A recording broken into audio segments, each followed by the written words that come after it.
All right, and we are live. Welcome to the Fight or Flight podcast. I am your host, Christian Oquendo, and I want to thank you guys for tuning in. If you're new to the show, I want to start off by saying if you're hungry for answers, you're hungry for the truth, if you have a burning desire to at least get one step closer to knowing what the hell is going on in our planet, what's going on with UFOs and other strange phenomena, which, we can't fully explain just yet, you're at the right place because that's what we do here. In this episode, I want to welcome Luis Jimenez. He runs a show of his own titled The Unidentified Celebrity Review, where he interviews people closely tied to the UFO and UAP topic. People such as Lou Elizondo, Avi Loeb, and many others. People who have had positions in government and military and have come forth and spilled the beans on the true nature of what's been kept hidden from the public. If you have any questions for Lou, feel free to drop them in the chat box. And with that being said, let's bring him in.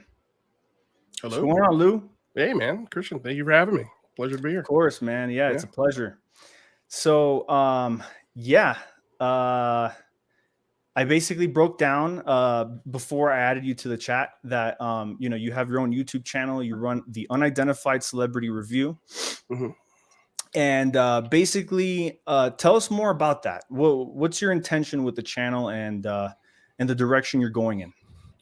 Well, the intention of the channel is to have fun, that's just having a fun intellectual sort of discussion about UFOs with interesting people, and then also at the same time, we're very politically active with the topic. So we do a lot of grassroots movement. For example, the Big Phone Home, which we did last year, which was just a day where we encouraged everyone to call Congress, write Congress, tweet at Congress members, lawmakers, to demand more transparency, more truth, more open discussion with the topic. Right.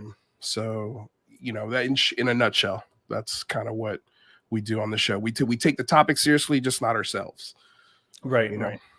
So that way we avoid the many rabbit holes that you can get lost and sort of maybe in some cases not find your way back out of. So that's essentially the show. Yeah, you can get really lost in the whole topic of UFOs, and for sure. Do you think it's gone to the point where it's like mainstream already, like the whole topic itself? Because it seems like a very small community, to me at least, now still. Yeah, no, it's a good question. No, not yet.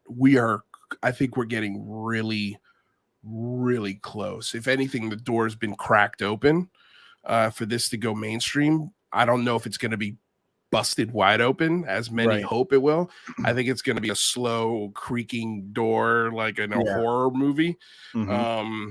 But it's opening. And, just this last 3 weeks with congressional hearings, lawmakers demanding more data, and NASA also officially putting their feet into the the UFO pool. So it's coming. It's coming. I feel we should, or at least a discussion is happening. I'm not against bullying. I am against bullying, my bad. But we should bully NASA and be like, you guys are late as hell. Like, you guys are finding out about UFOs and UAP.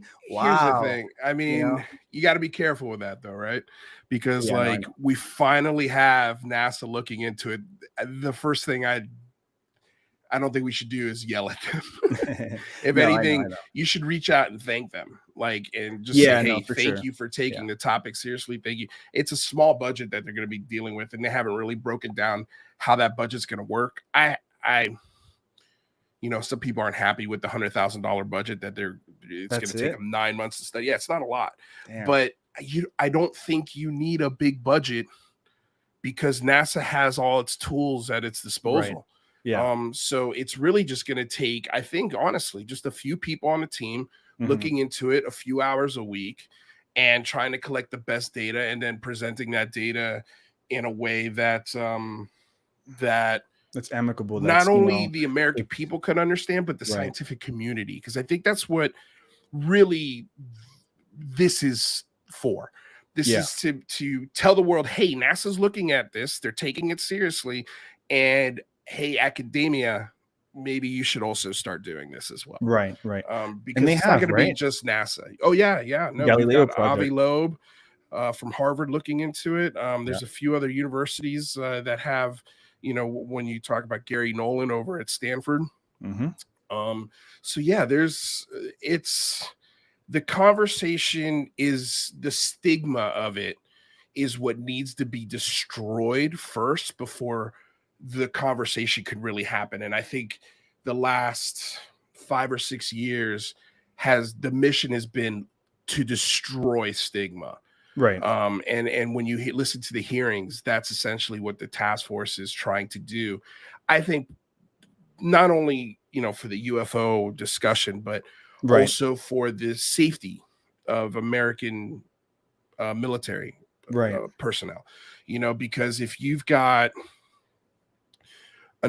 somebody on the ground, let's say on a base, and they look up and they see something really, really strange. Mm-hmm. 10 years ago, they would not say anything. They would not go to anybody. They would not, Mm-hmm.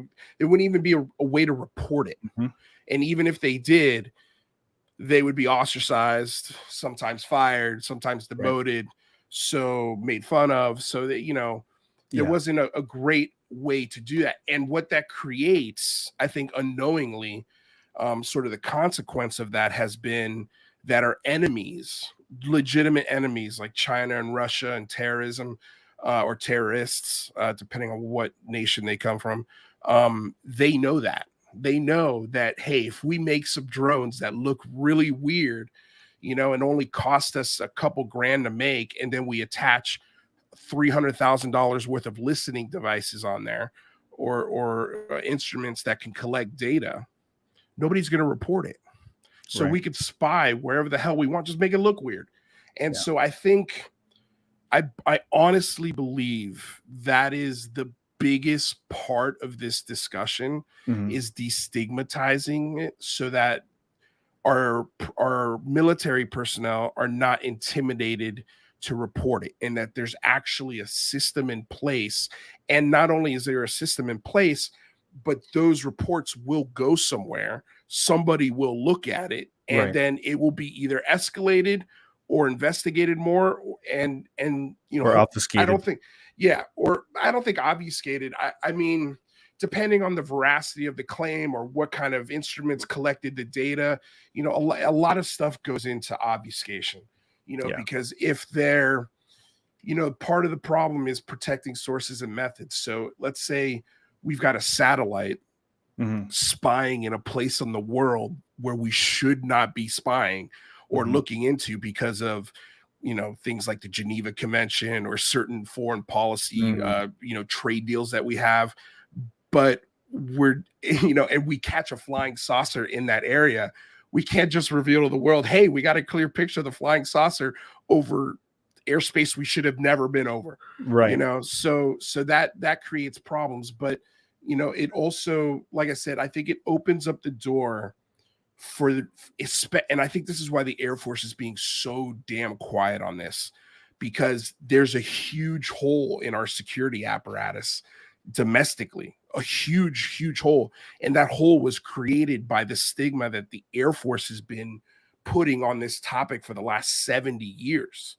So I think this is they're almost killing two birds with one stone. They could talk about the UFO topic, and they're also taking care of a huge security problem that they have without anybody Right. really talking about it, because the UFO thing's happening. Right. The Right. UFO thing's way more interesting to talk about than a hole in our security system, over our nuclear bases or nuclear facilities or naval fleets. Right. So, But isn't not revealing that information to the public a national security risk in and of itself, though?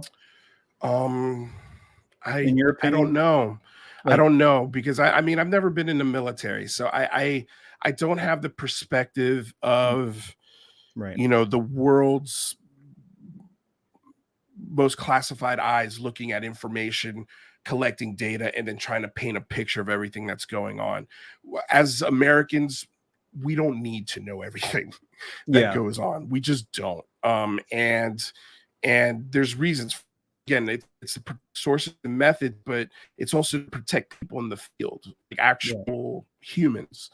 So in a way, I could kind of understand, but there is a big problem with our branches of military, and even our intelligence gathering branches.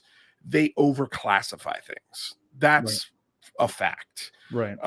Like, so it's a yes and no answer. Like, yes, there are things that I think the American people have a right to know. Like, we're taxpayers. All of those toys, all of those instruments, all of those planes, everything that the military has, we paid for it. So at some point, you know, we have to demand it. If we don't demand it, they're not going to show us. You know, they're not going to show us if we're not asking for it. So that's, you know, part of the impetus and why I started the Big Phone Home. It's like, look, you know, the issue with this topic is that nobody has answers. Nobody. Right. I don't even think the military has 100% grasp on what's going on, but I do know that they have a lot more data than we do. And a lot of that data should be shared on a scientific level and on a public level. And then, but I also think it's got to be done responsibly. Again, like, part of me thinks that this mystery is a tip of an iceberg that we just see the very top of, and then below the surface is just a massive block of ice and information and data that even if we were able to see it all, we wouldn't be able to decipher it. We wouldn't be able to understand it. It's like trying to show a dictionary to a squirrel, you know, and trying to get them to learn what's in the dictionary. It could take them a million years before they even figure out how to open the book, you know, like if they even reach that intelligence. So, I mean, I think part of the thing that people are seeing and people are experiencing is something that is just so profoundly complex that I don't think a human would be able to decipher it. They wouldn't be able to understand it. That's kind of my gut feeling on what we're dealing with. I don't think it's as simple as aliens coming from another planet, right? You know, or beings that maybe are coming from here. Maybe they've been here the whole time. You know, I think this is more along the lines of when humans discovered an entire universe within a drop of water. Right. You know, and they're like, oh my God, there's a whole nother ecosystem, and this is just a drop of water. Right. You know, so it's that complex. I really do. I really do think it's that complex. And I think that also gives us a really good reason as to why the military does not want to talk about this. They just don't. At least for the last 70 years. I think now society as a whole would be pretty open and prepared to at least have the conversation, just because we wouldn't understand it.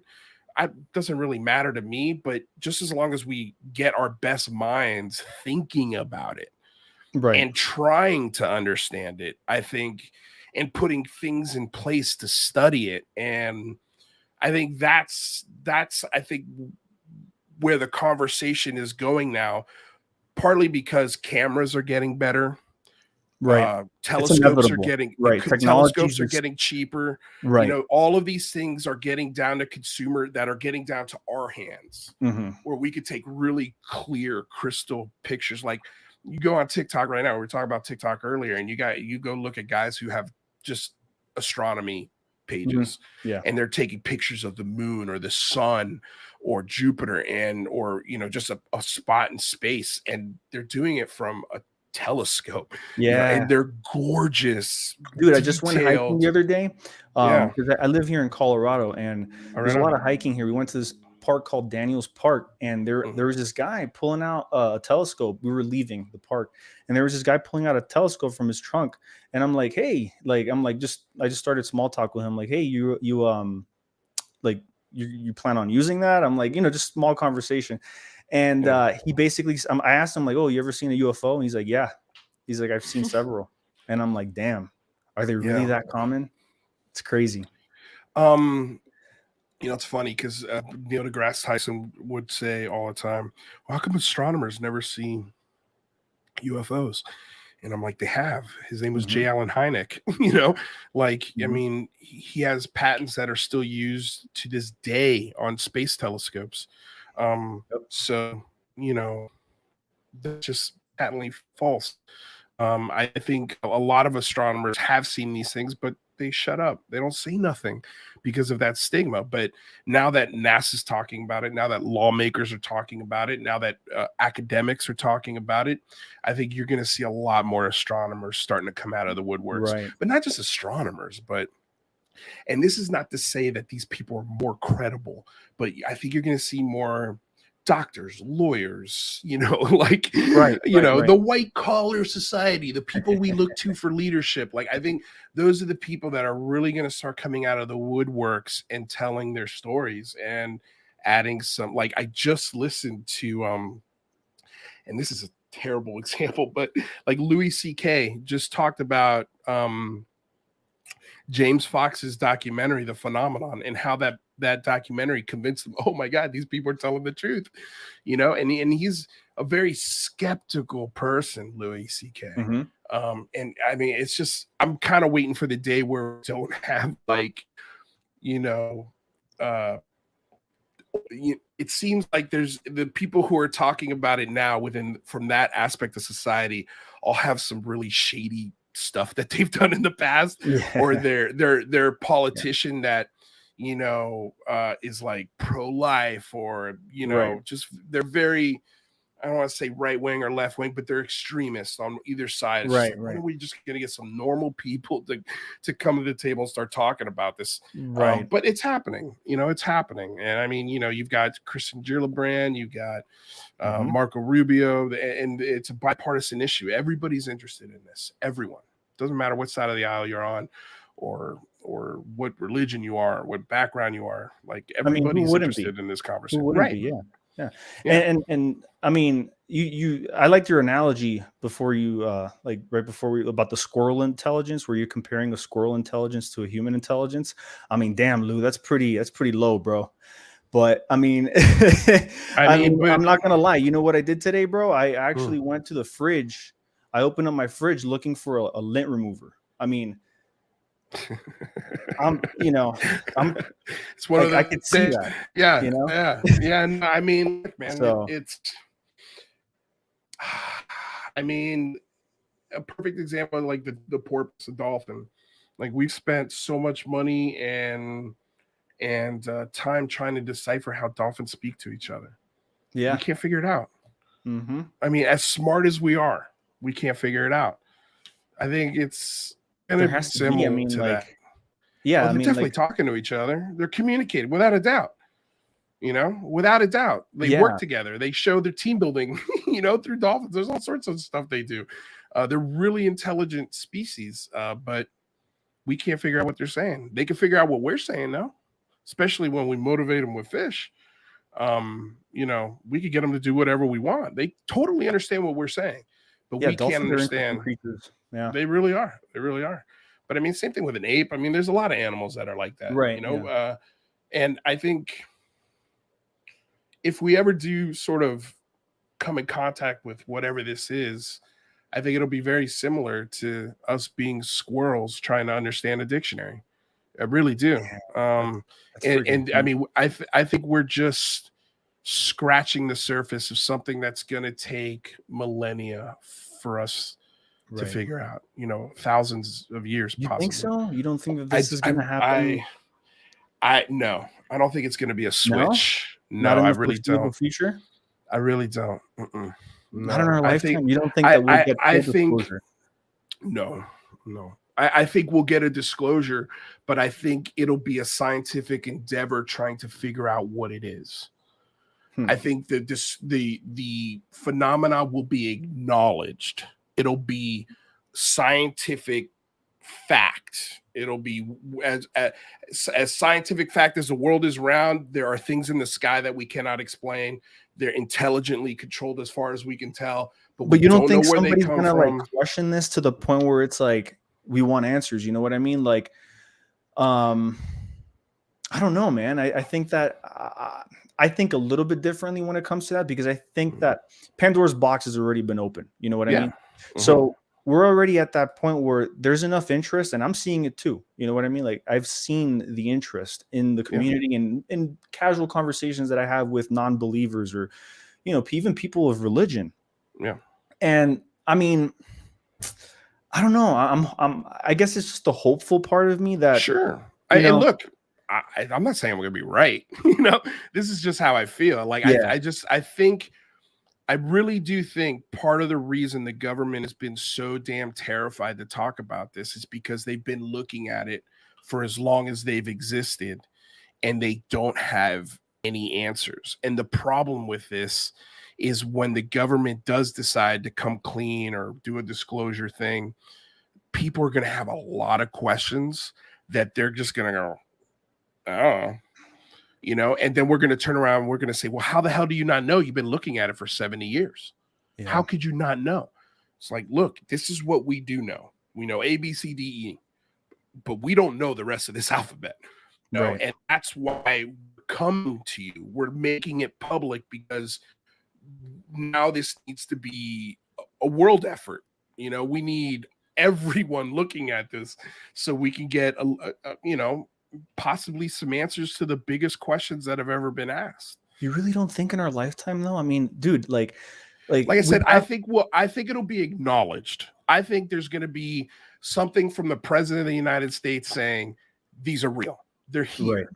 But to get answers on why, who, right. The what? little, yeah, right. I don't think we're going to get those answers. Yeah, I don't think we're going to get those answers. I think it's going to be almost like a call to arms. Like, we're telling you this not because we have the answers, but because we're looking for answers, because we're looking for new ways forward. And I think that's what's cool about this topic, is that it inspires big time. Like, if you can get, let's say this announcement came 10 or 15 years ago, right? Where everybody knows that this is fact and science is looking into it. Do you think Elon Musk would be sending combustion rockets into space? Or do you think he'd be trying to figure out how these things fly around? What's the propulsion? How do they work? Well, why isn't he reproduce it? Because he doesn't believe it. He thinks it's BS. He said so himself. He doesn't believe in that aliens are visiting or anything's visiting here. And you also seems like a shell company to me. A shell company for what? I don't know. I don't know. I you can't just say they're a shell company and not know for what. But I mean, my point is I think the reason why Elon Musk doesn't believe this conversation is because Elon Musk has spent $1 trillion of his own dollars and he hasn't seen any proof of it. Maybe because he's not looking. You know what I mean? That could be it. It could be someone so invested in Mars, and I mean, because I think he's focused on, like a lot of people, like a majority of humans, they're focused on real world problems, not curiosity. He's not doing this to be curious. He's doing this because he's trying to solve what he believes is a way to extend human life beyond this planet, because he thinks this planet's not going to survive the next 150 years. You know, it's not going to be habitable in his mind. And so he's just got one focus. I want to get to Mars. I want to put a colony on Mars. I want to start my own government on Mars. I want to start my own currency. You know, like that's the kind of thinking he is. So I really don't, I just don't think he has the room for it. You know what I mean? But if NASA comes out and makes a huge discovery, or the president of the United States says that this is an unequivocal fact, I think he starts looking at it. I think he starts thinking differently. Or at least being more public about it. I mean, absolutely. No, everybody will be. Everybody will. I mean, don't you think he's going to be one of the first people reporters go to and go, hey, what do you think about the announcement the president made about UFOs? Right. You know, like he's going to have to answer that. Yeah. And I think I'm hoping what it does is it inspires people, particularly kids, at like MIT or Harvard or wherever, you know, coming up that, oh my God, there's a technology out there that is capable of extraordinary things. I want to figure it out. I want to figure it out, you know, and I think you're going to see more government grants. I think you're going to see more university grants, more money dumped into this, and more research. And that's what it needs. It needs a ton of science. This topic needs so much science. It needs to move out of the basement a little bit, and into like legitimate, you know, clear thinking, logical thinking, scientifically thinking circles. Make it procedural. Right. Correct. Yeah. Let's put some facts to it instead of stories. Right.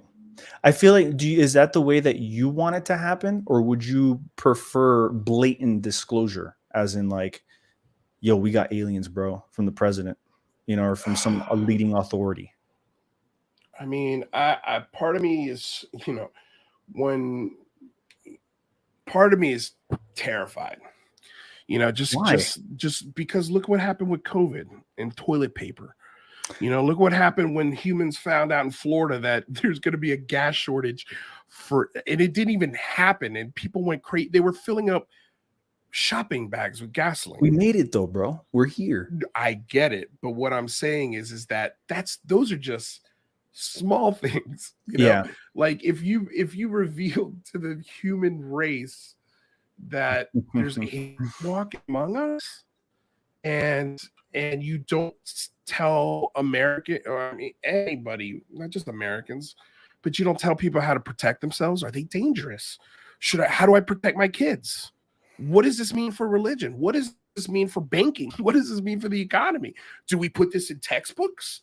Like there's so many, what do we do with this? So many variables. And that's why I think for me, it can't just be like, for me, for it to be a huge paradigm shift like that, it would have to be something where they land or they reveal themselves. Right. And it's not like, hi, here we are. These are our names. This is where we come from. Okay, we'll see you in 10,000 years. Right. It's like, hello, here's who we are. We're here to implement our knowledge into your society. We're not going anywhere. That's when it becomes... That's another thing that I wanted to bring up. And what if it's not on our watch for disclosure? What if it's on their watch? You know what I mean? Like, yeah, that's what I'm saying. Like, if it's on their watch and they just pop up, you think people aren't going to be putting gasoline in garbage bags? Like, you're crazy. Like, people are going to flip out because they're not. And I think that's the biggest fear for the government, is that they're not going to have answers for people. It's because people are going to be afraid. That's really the first thing, because that's human. Humans are always fearful of things they don't understand. And if the government doesn't have an understanding of it, then how the hell am I supposed to understand it? Right. You know, like if they've got the jets and they've got the satellite systems, they've got the infrared and all the different spectrums of light and recording systems and jets and planes and aircraft carriers, and they don't know what it is. How Lou, you know, like, how do I protect my kids? How do I protect, like, those are the things where people are going to go. But at the same time, you know, if it's just coming out of the president's mouth, everybody goes, holy cow. And then I think for the most part, everybody just goes back to work. But if it's on their timetable where the world stops because there's this new thing on the block, I think that's where people may stop going to work. You know, may go, wait a second, what the hell am I doing? Like, what's the point of this? So I think disclosure, and Lou Elizondo said this many times, I think it's already happened. Yeah, it's already and we can see it happening. We could see that trickling through our world infrastructure, I guess you could say. Mm-hmm. You know, it's going through In what our way? social media. Mm. Okay, so it's going through our mainstream media. So you got like 60 Minutes reporting on this. You got Mm-hmm. the Atlantic. You've got the New York Times. Like all of these, the NBC News, Time Magazine just talked about it the other day. You've got it moving through. Our lawmakers are talking about this, have written laws, and have created new offices and have put Mm-hmm. money. So I think that's how it's happened. Right. Now, that's not the disclosure everybody wants, because everybody wants to see the bodies in the craft.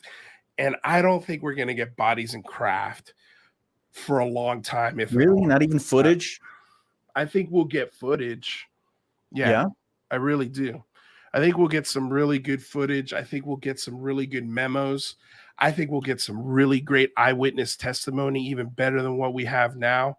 See, I'm okay with all that. I mean, I'm okay. Yeah, I think yeah. we're going to get all. That's what I think we're going to get. Okay. But I just don't think we're going to get the answers as to what they are. Why are they here? Where are they coming from? Yeah. When are they coming from? Because that could be it too. You know, See, could that's be one theory us. that I don't like to dip my toes in, bro. Like, I don't like to envision us from the future. Like, for example, the future human theory, or whatever they want to call it, where we're visiting, you know, the past, you know, like for purposes, like, for example, to prevent us from destroying ourselves, and, you know, things along those lines. It's not a fun theory for me, but what's a fun theory for you then? oh, the fact that we're not alone in the universe, and that we have extraterrestrials and, you know, people in other planets, intelligent beings in other planets, that we're not the only ones. That's Right. To me, that's, you know, that's fulfilling. I mean, in a way, like, it's comforting knowing that we're not the only ones. Yeah. No, I think that's a mathematical fact. The Drake equation. So then who's to say that these things, these UAPs and UFOs, they're not extraterrestrials? Nobody's not saying that. I'm not. I'm definitely open to it. But Jack Fallet, he transitioned his thinking over from the extraterrestrial hypothesis to the, you know, interdimensional theory. You know, that they could be from other dimensions, from they other could be right next to you. Or yeah, they could be in the same room as you right now. You know, I think that's where Valet is kind of going. I'm kind of. I think. You with that or not? I am.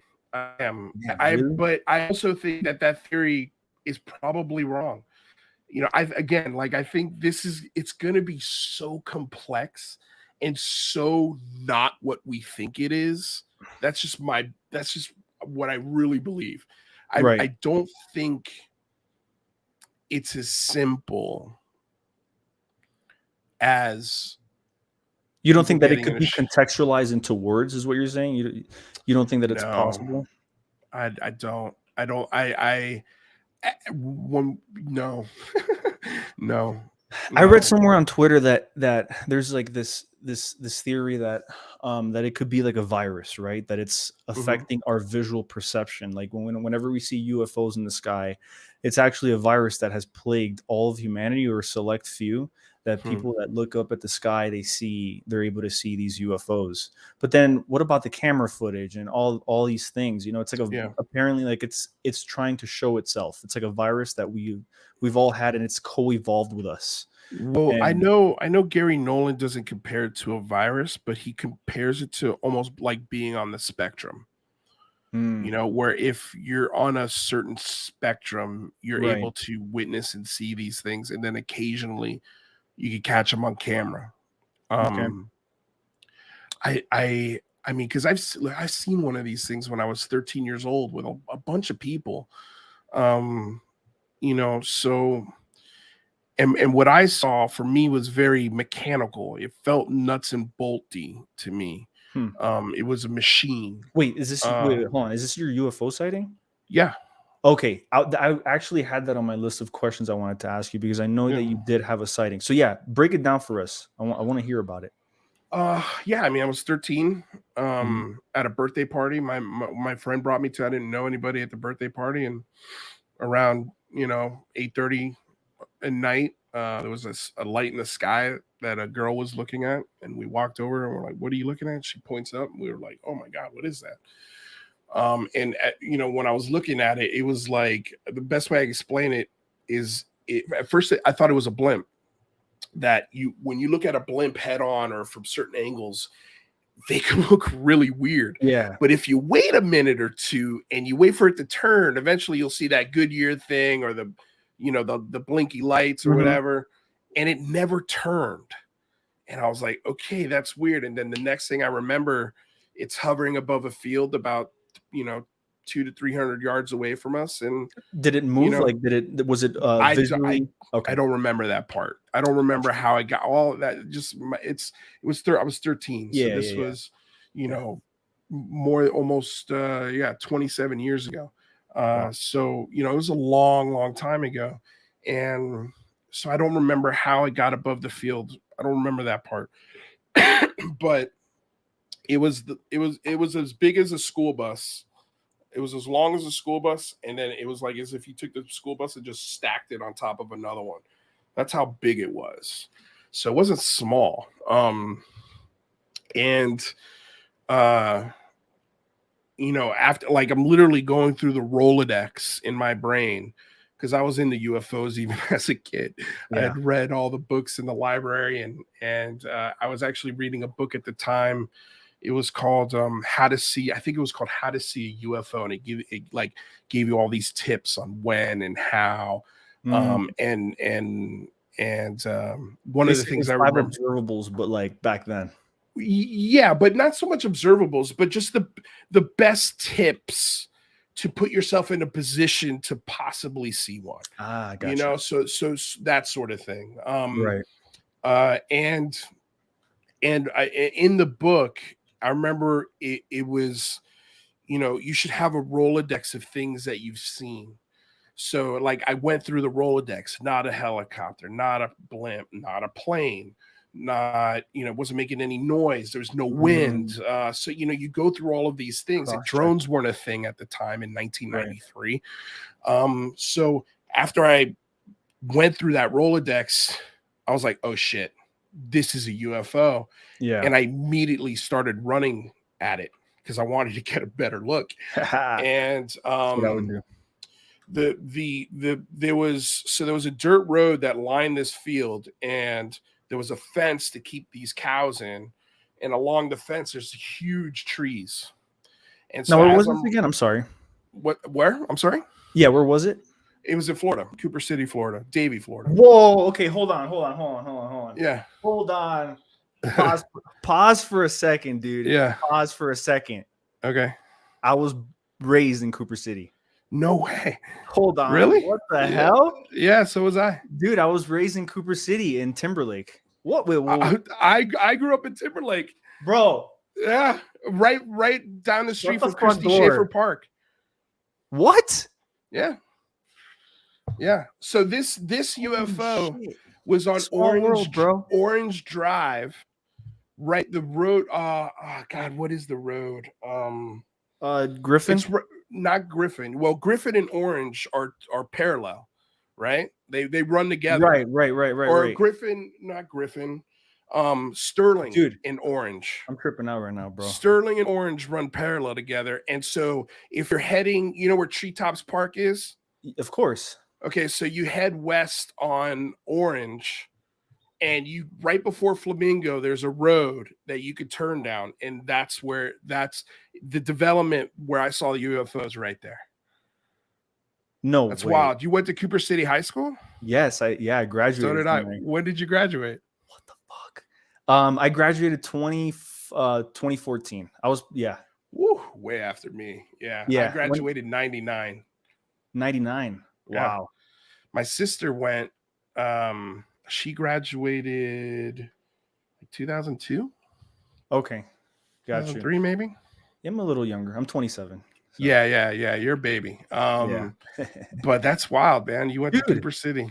I actually, my YouTube channel, I actually shot pranks in Cooper City High School, and that's when I started my YouTube, and it did That's pretty good. so Like, funny. yeah, Well, what did you take the audio video classes there? Mr. Pichardo. My teacher was Miss Moyna. Okay, yeah. Yeah, I was the first kid at Cooper City High School to use a digital editor. No way. Yeah. What? I was the first kid to have digital editing software at that school. And when we were editing there, we were editing on VHS reel to reel.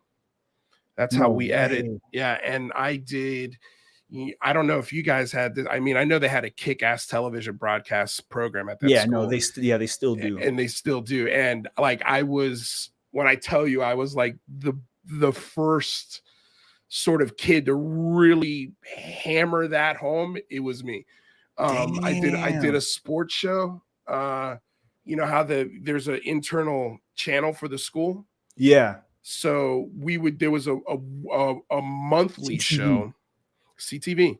Yeah. Yeah. And so they would do the originally when I got there in my freshman year, they were doing, just like PowerPoints of like events coming up and like the news, the news of the school, the weather, blah, what's coming up for like the coolest thing coming up for lunch. Yeah. And then I was like, and there was a sports segment and I played football and I was like, I want to do the sports segment. And so by the time I was a senior, the whole show used to be about, I think the running time on it was 10 minutes.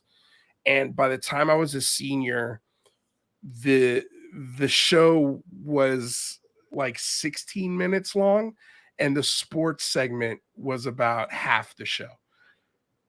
So we did 8 minutes just on sports every week. And I was the first kid to use green screen. I was the first kid to I did a lot of stuff, man, for the television production at Cooper City High School. That's lot. Crazy, bro. Yeah. I actually like the film production teacher really kind of like didn't like me because it was me and my boy Cliff. We had this channel called Cookies and Cream TV. And it's basically like me and him, we would just go out and do like stupid pranks. Like we would hold people's hands like without them even like knowing, and like things like that, and staring at people. And because I was taking away their views, CTV's views. People would watch my videos my senior year of high school. They would watch my videos on like YouTube or like the group Facebook page. Right. And like he kind of like, he hated. If I had YouTube in high school, oh dude, forget about it. It would have been totally. It would have been over. But yeah, no, my Miss Moyna was probably my favorite teacher of all time. She really, she was the only teacher who really like genuinely mentored me, like to hone my skills. And she saw I was really passionate and was really good at it. And she put up with a lot of stuff for me because I mean, like I'd be editing for days and she would write me notes to classes so I could come late to other classes. She was the best, man. She was so great. I wish I could find the tapes that I produced. She held on to all of them. I have no idea where she is, but my film class teacher Pichardo, I guess he's the one that came after her. Yeah, he was very he was very involved with the students, and it's exactly what you're describing to me. Very involved, and like like you develop like a close relationship with the. Yeah, she was involved too, but she like I was the one student who really got away with murder. Like she wouldn't let anybody else do the things I did, primarily because they couldn't, part of it. And the other part was, they weren't doing it for the right reasons, where I was really doing it because I loved doing it. Loved doing it so much. And I was so good at it. The faculty came to me my senior year and they asked me if I would host the talent show at the end of the year. What did they call it though? It wasn't the talent show, it was a variety show. It was a variety show, the Cooper City Variety Show, and they asked me to host it. And that was the first time I ever acted in front of people. Wow. And I was like, me?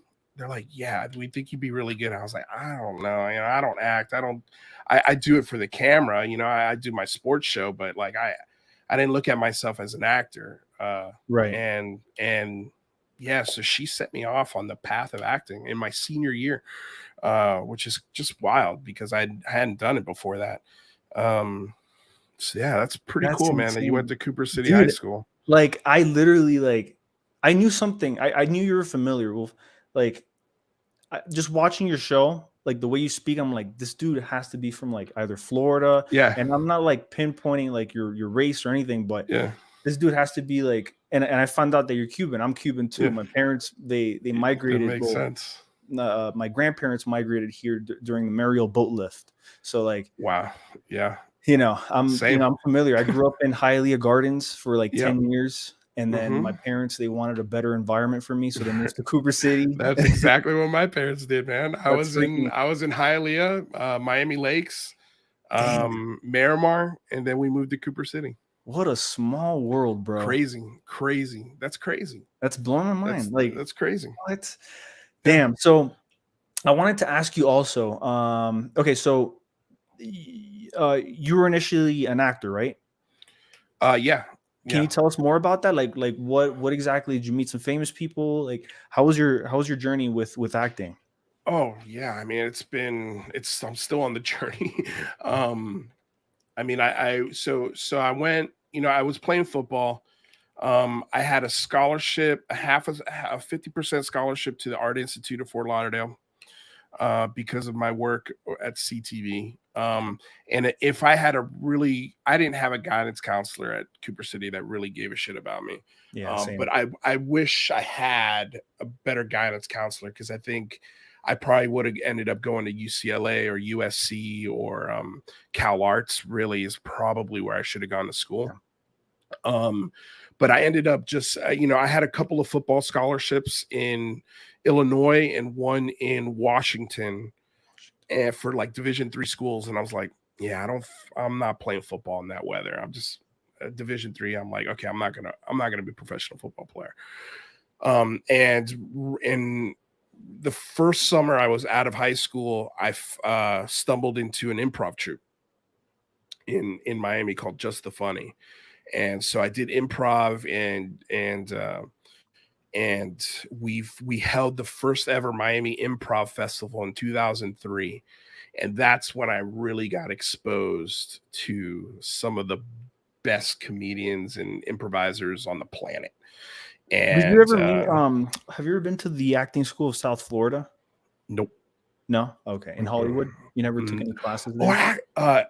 I Ed Zellner, I might have taught there. It was an older gentleman with like a beard, Mhm. white beard. Was he super tall? Yeah. Did he So I smoke took class. pot? Yeah. I think it might have been Ed.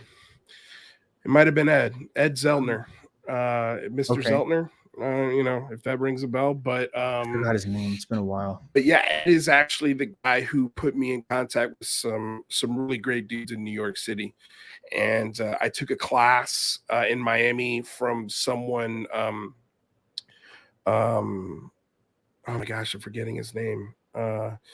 Really great writer and comedian who wrote for Conan and also taught for the Upright Citizens Brigade in New York City.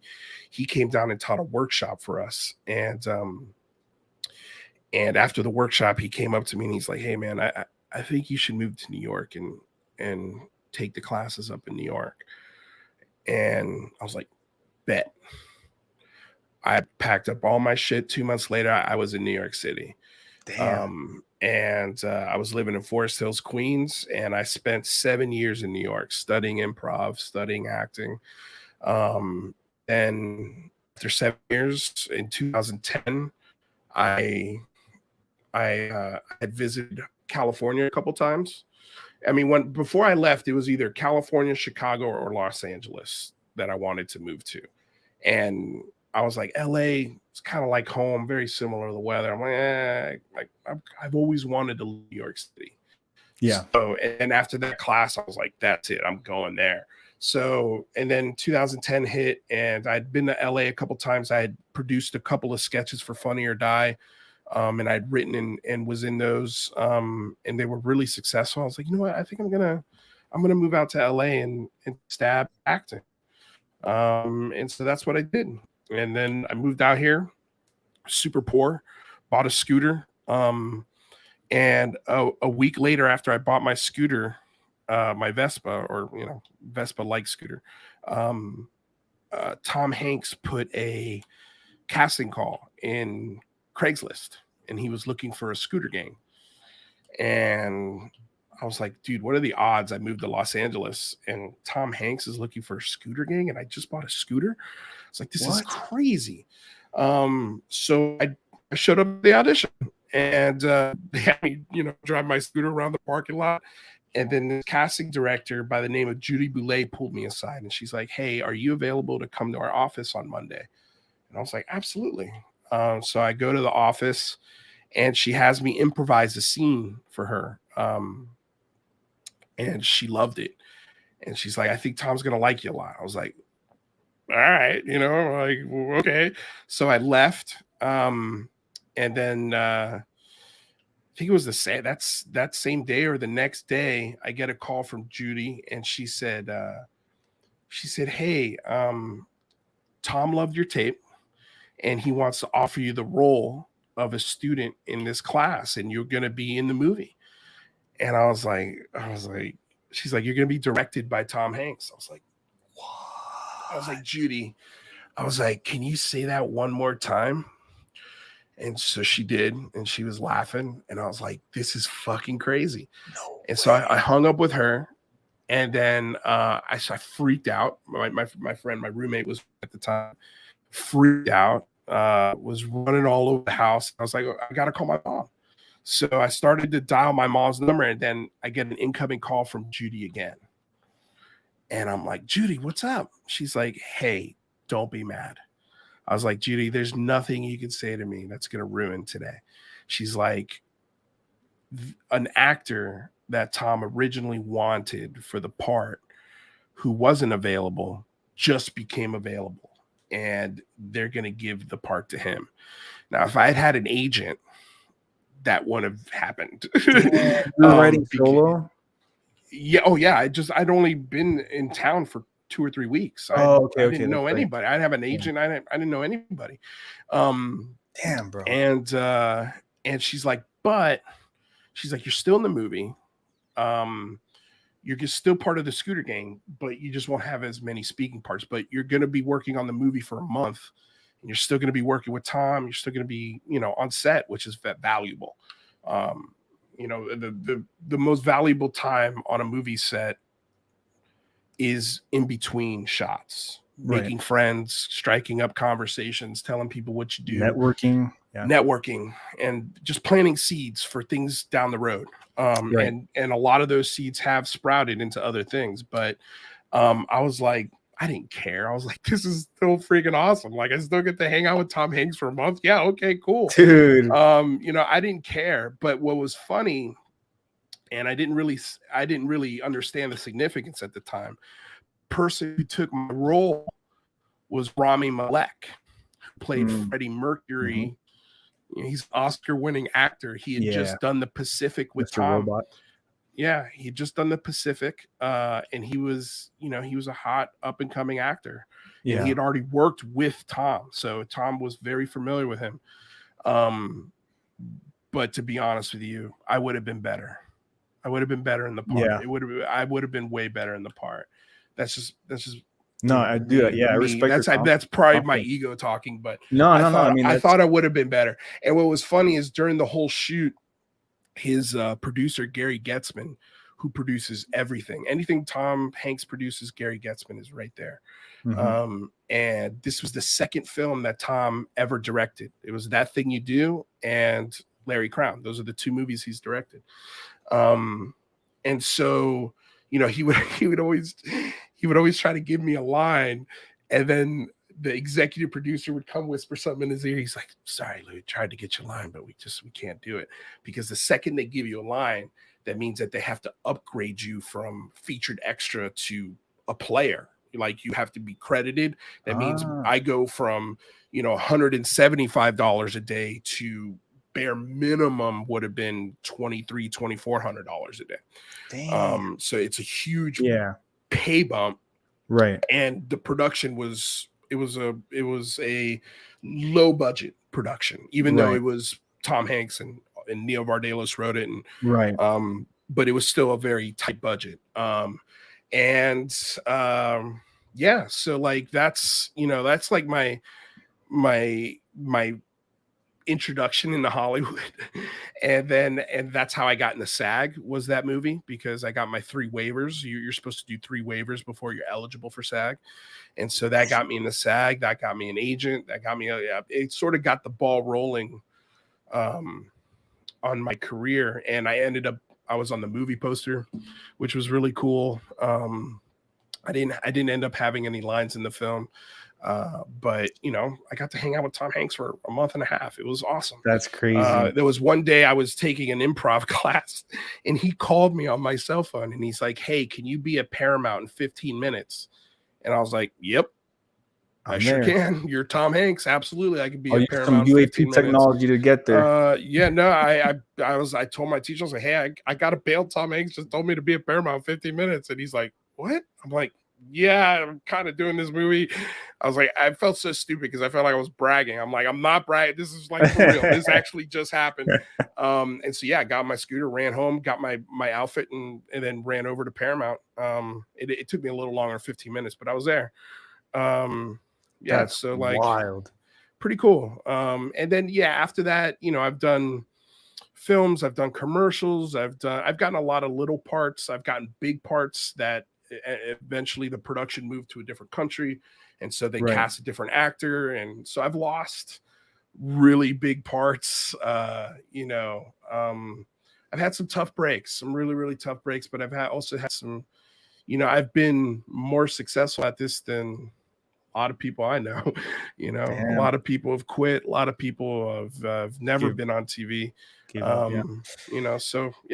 been a cool, they should have gotten you for that role. I feel like underdogs always outperform because they have so much more, like, I guess, passion and, towards a certain role in particular, Yeah, maybe. I mean, I just think Rami Malek is not a comedic actor.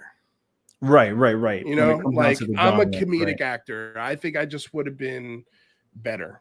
But I think when a studio's looking at it, they're like, "Oh, Rami Malek, he just did The Mummy. He just did, or not The Mummy, but Night at the Museum. He just did The Pacific, and then we've got Luis Jimenez. Let's go with Rami Malek." Like, I understand the production choice, but what I had learned after being in the business for a few years is that studios are not allowed to do that. Like, if they offer you the role, that's it. It's yours. And they sign a contract. They can't rescind that. No, you don't have to sign a contract. The verbal offer is literally a contract that you've committed to that person. Could you have taken legal action if you wanted to? If I'd had an agent, I don't know if they would have taken legal action, but they probably would have negotiated a smaller part.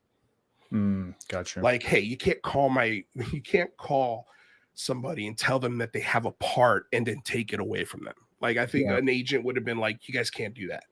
Like, especially if I'd had an agent, they wouldn't have called me. They would have called them, and then my agency would have been like fighting for me, instead of me going, "Oh, okay," So like, it's nothing. I'm not pissed off about it. You know what I mean? Right. Not bitter about it.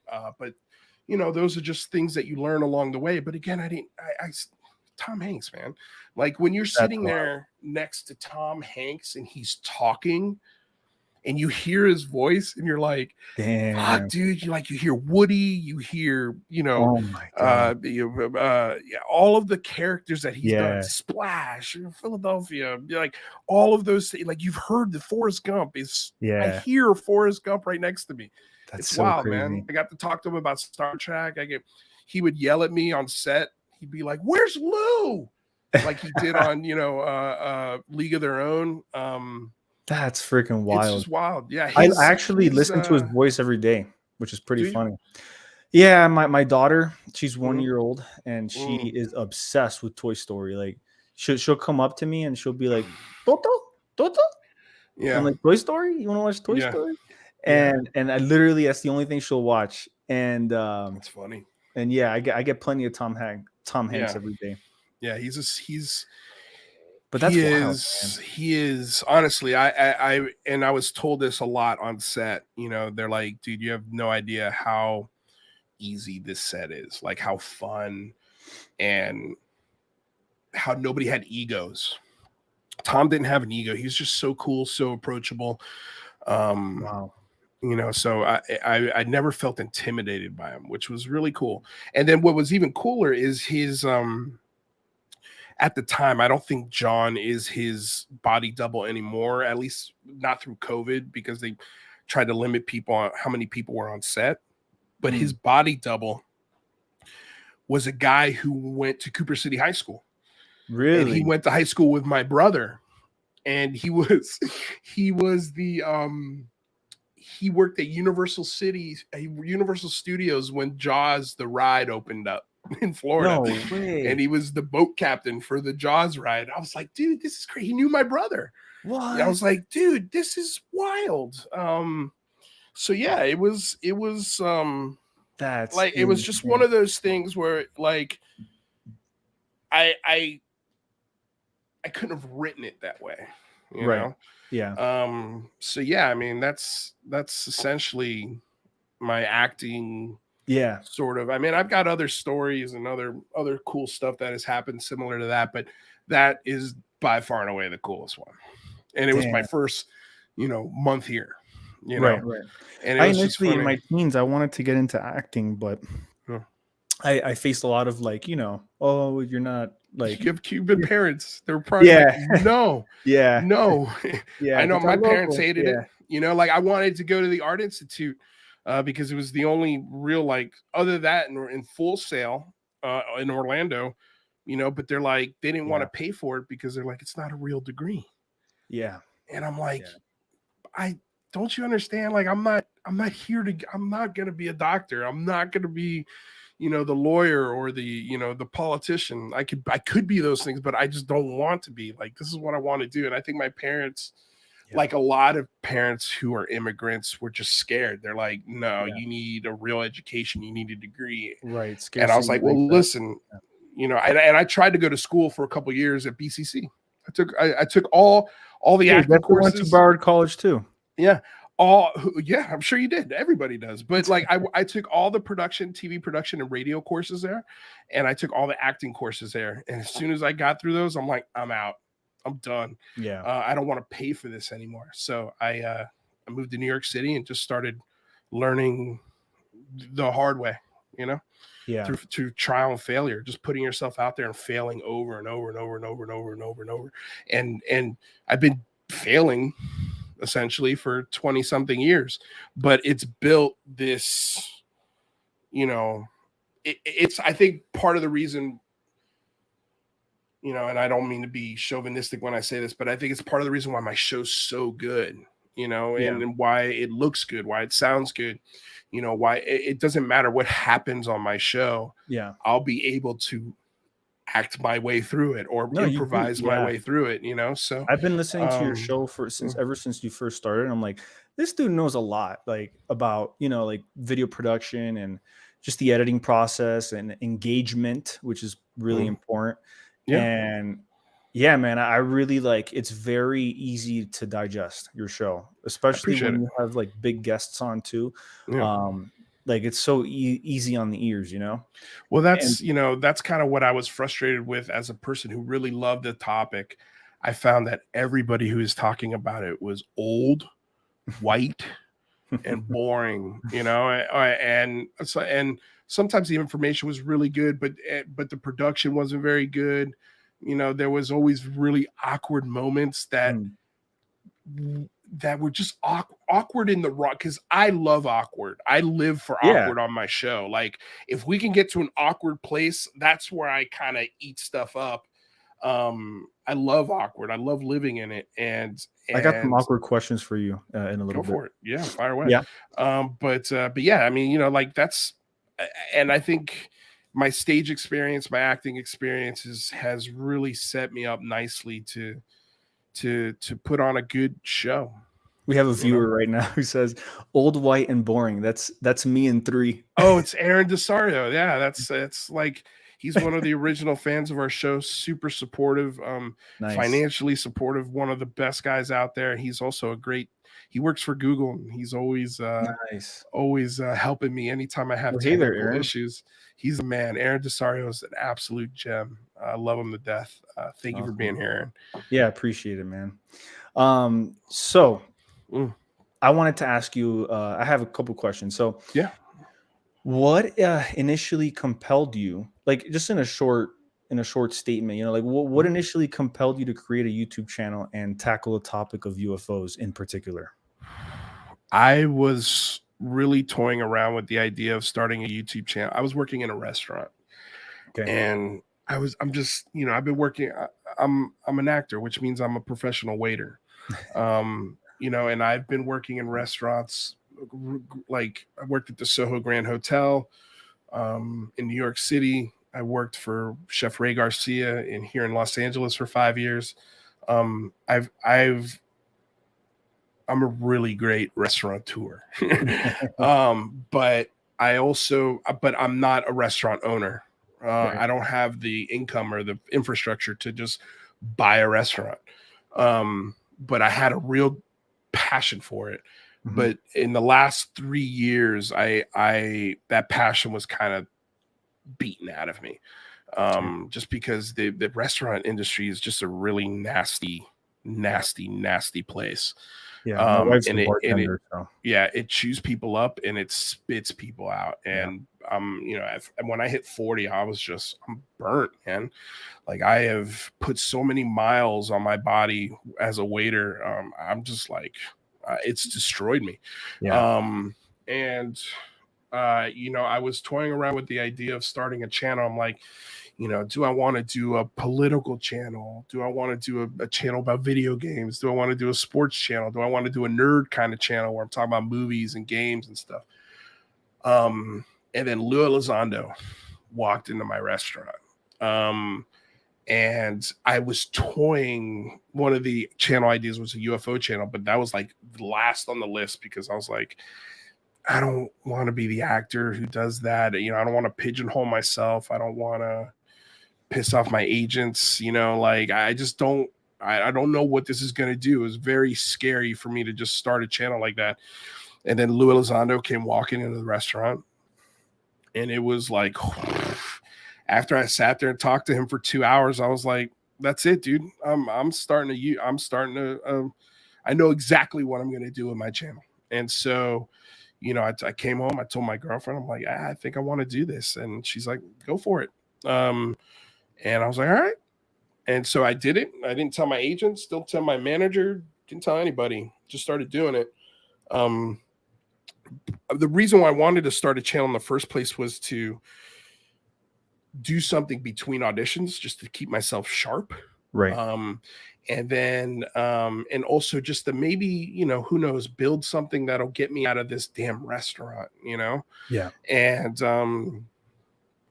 And yeah, that's essentially how I started the show, and for the first year what's funny is I got fired from my restaurant job. And then I was like, all right, now I'm really like gonna put everything I have into this show.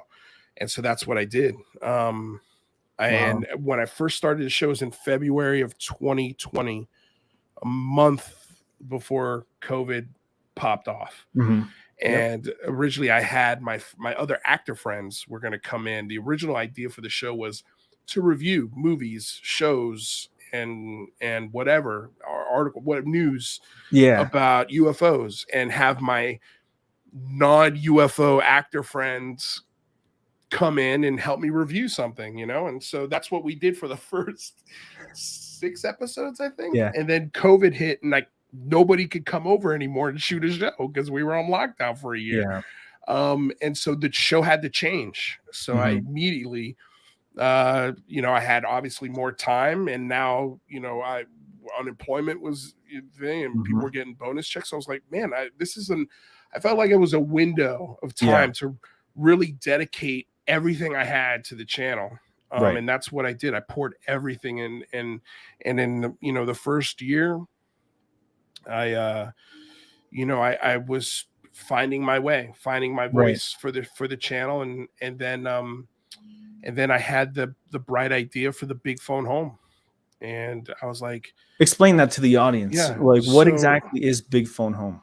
the big phone home was a gathering of journalists, YouTubers, enthusiasts, military members, to all come together on the same day and encourage their following, the people they know, to call Congress, write Congress, tweet at Congress, and not just tell them to do it, but actually provide them the tools to do so. Because a lot of people are intimidated in contacting lawmakers for things. They don't know how to do it. They don't even know where to go, most people. So, I tried to create a website where it had templates where all you had to do is just copy and paste, and just send it to your congressman and your senator. And I would send out tweets, and I would tell people to retweet it, and so that's what it was, essentially, in a nutshell. And yeah. And like I the thing that sort of really propelled that was I put out a tweet, because when Lou Elizondo came to my restaurant, we took a picture together, and he texted me that picture from his phone, which gave me his phone number, and he was like, "Hey, if you're ever in Encinitas, hit me up and I'll give you a tour of the shop, whatever." I was like, "Oh my God, are you sure? Like, you want to give me your number? Because I will call you." Actually, I never did call him, because I always feel weird contacting people like that. But I was like, I thought of the big phone home. I had asked Alejandro Rojas to come on my show. He was like, I think the second or third guest ever on my show. And I pitched him the idea, and I was like, "Hey, would you want to help us with this?" And he's like, "Absolutely. I would love to help you." And I was like, "Well, shit, man, maybe I could ask Lou." And so I put that picture of me and Lou on my Twitter handle, and I tagged him, and I said, "Hey, I don't know if you remember me, but a couple months ago you came into my restaurant, and I'd love to have you on my show." And so he found me, and he's like, "Hey, man, I'd love to come on your show." And I think, like, my show was one of the first shows he did that wasn't like a big, huge show with an established audience. Like, when he first came on my show, I think I had like 600 followers. It was nothing. And he came on the show, and I asked him, I pitched him the big phone home, and he's like, "I would 100% love to do that." I was like, "Holy shit, yes." So the second he said yes, that's when I really, really started organizing the shit out of this as best I was like, because now I kind of have to, like, I have to either put up or shut up, because I don't want to let him down, because I'm trying to help him essentially with this effort, because the thing that they always tell us to do at the end of these podcasts is, "Hey, what's the best thing anybody can do to get more information? Call your congressman, call your senator, tell them that you want to know more." I was like, that's a great message, but man, can we organize a day where everybody does it at the same time, so it's more impactful, as I opposed to one? participated, by the way. Yeah. Oh, excellent. Thank you. But it's better than, one person here, one person there, one person here. If a congressman gets, 15 emails and over on one thing, shows interest. It shows the aide, the assistant in that office, is gonna be like, "Hey, we got 25 emails this weekend about UFOs. Just FYI." And people are, and I think it helped. Totally. I don't know. I'll never, ever take credit for that stuff, because I think there's been a lot of wheels in motion, and people like Lou and Chris Bellin and a lot of people behind the scenes who deserve infinitely more credit. I think that you deserve credit, though, because I appreciate it. But yeah, I just feel you've been weird. putting in that work, bro. You've been really. It was a lot of work. No, we're talking about at least 1,000 hours of work between all four phone homes. I've been peeping, man, and you've been putting in that hard No, work. it's That a lot to create a website, Yeah, and to dude. organize a grassroots movement and to book guests and to do 4 8-hour live streams. Like that's a lot of work. And we're doing another one in August, and yeah, we're gonna be, we're gonna do this every year. Oh, that Every sounds so year, fun. Yeah. so we encourage everyone, obviously to pay attention to the channel and stay tuned. And when you start hearing about this, the best thing you to do, especially on the social media aspect, is, share our hashtags, tell people what we're doing, what day we're doing it.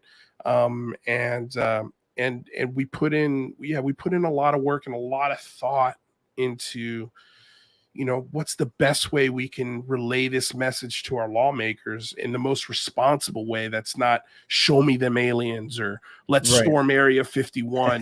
Like we wanted this to be a serious discussion. And so that's why you don't see images of aliens or UFOs or any of that stuff on any of my promotional material. It's a grassroots movement. Yeah. And the beautiful thing, the thing I'm most excited about this time around, is that the things that we're asking for, because the biggest complaint I see when, especially you try to start a grassroots movement like this, the first criticisms I usually hear is, why don't you do a grassroots movement for gun control or Black Lives Matter or this social, whatever the real world pain is, college debt. There's so many things out there that people genuinely are hurting, need help with. And so like, why are you asking for UFOs? Like, come on, man, don't be so insensitive. Yeah. And I understand that. Like I am really conscious of that. And I try to really take that into account. That's why we did the big phone home on a Saturday. So God forbid if there was a school shooting or something, if we did it on a weekend, there was a lower chance of something like that happening. But are congressmen and they're not local representatives, they're not open on Saturday? They are not. Nope, they're not open on Saturday. Well, you leave voicemails. Because I wrote emails. Voicemails. The thing is like, because let's say and I think this time we are going to do it on a Friday. Yeah. Okay. But the reason why I did it on the weekend is because I was afraid of, let's say we picked a Wednesday or whatever, and just say, God forbid, something terrible happened the same day. Sense. Yeah. Then, and our movement is clogging phone lines, for people who are trying to get in touch with their lawmakers on something that just was serious, that just really happened, that affected, that caused anger or uprise of some kind. Right. I didn't want our event to be the reason people couldn't get in touch with a lawmaker. Right. You know what I mean? Right. So, and I didn't want to be pigeonholed or ostracized or people to point at us and go, you see these UFO nuts, like because of them, we couldn't get in touch with our lawmakers this week because they were clogging phone lines and emails, That makes sense. I just didn't want the community to be punished because of their passion. Right.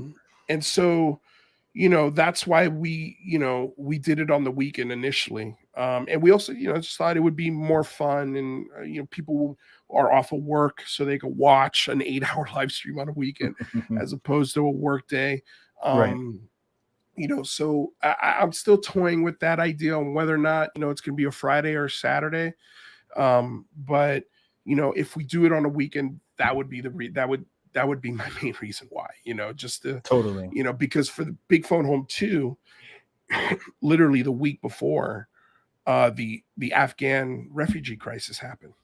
And it was like, that was what the news was. The news did not want to talk about anything for 2 or 3 weeks except for that. So it was hard for us to break any sort of mainstream news on our grassroots movement, because there was real world pain in Afghanistan. People were like hostages right now, So, those are the things. Those are all these little things that we think about when we organize, this kind of thing. But the beautiful thing, the thing I'm most excited about this time, and the reason why I think we could do it during a weekday, is because this time we're asking for, number one, more hearings. Obviously, we want more hearings. But the second thing that we're going to be asking for is to improve the FOIA process. Like, I think that could be a huge help to not only our government, but to society. Like, Totally. Improving the FOIA process would be good for everything, not just UFOs. Right. Asking our government to stop overclassifying things is not only good for UFOs, but good for a lot of other things as well. The entirety of it, those are the things we're really focused on this time. And I think, it's going to be very difficult for people to point at us and go, what are you guys doing? Oh, what, you don't want to improve the FOIA process? Is that what you're saying? Because that's what we're asking for. Right. We're not asking to show us aliens or dead bodies. We're not asking for that. We're asking for a legitimate way for us, the United States people, to look into things without your help. We're trying to make your life easier from the government standpoint. And as far as Black Lives Matter or any other protest or movement out there, improving the FOIA process will help you in whatever you're trying to accomplish. So this is a conversation not about UFOs. This is about improving the process, so that people can get involved and we can get more answers without having to rely on things to happen. Right. Totally. As you know, I have a pretty decent following on TikTok. I have over 315,000 followers. Wow. On TikTok. That's awesome. And around 5,000 subscribers on YouTube. If you need my help for anything related to the Big Phone Home Part 3, absolutely, I am there, bro. Like, I'm very motivated when it comes down to this. If you need me for anything, for just even, we do. We need you to just help spread the word. Totally. I think we're almost in July. Early July, late this month, I'm gonna make the guest list for the day. Okay. And then we're gonna get our template from John Greenwald. Nice. And we're gonna set up our templates for Twitter and for phone calls as well. And the second I have a date, we're gonna be pushing for a solid month and telling people, hey, August so-and-so, be there 9 o'clock to 10 o'clock, blah, blah, blah, blah, blah. Here's who's coming. Here's what we're asking for. And, the more we can talk about that, if we could do it every day, I think that's the thing that's going to get us over the hump, get a mainstream, news source to get curious about what we're doing and why we're doing it and why it's important, not just for the UFO community, but for Americans as a whole. Like, people need to get in. If you don't like the government that is currently here, the only way you change it is to get involved. That's it. You have to interact with your lawmakers. And for me, I truly believe that democracy is alive. Just what I've seen in the last 2 years from a congressional perspective, I think kind of proves that. Yeah. Like, we asked for public hearings last year and we got them. Yeah. No, for sure. So I think it helps, man. I really do.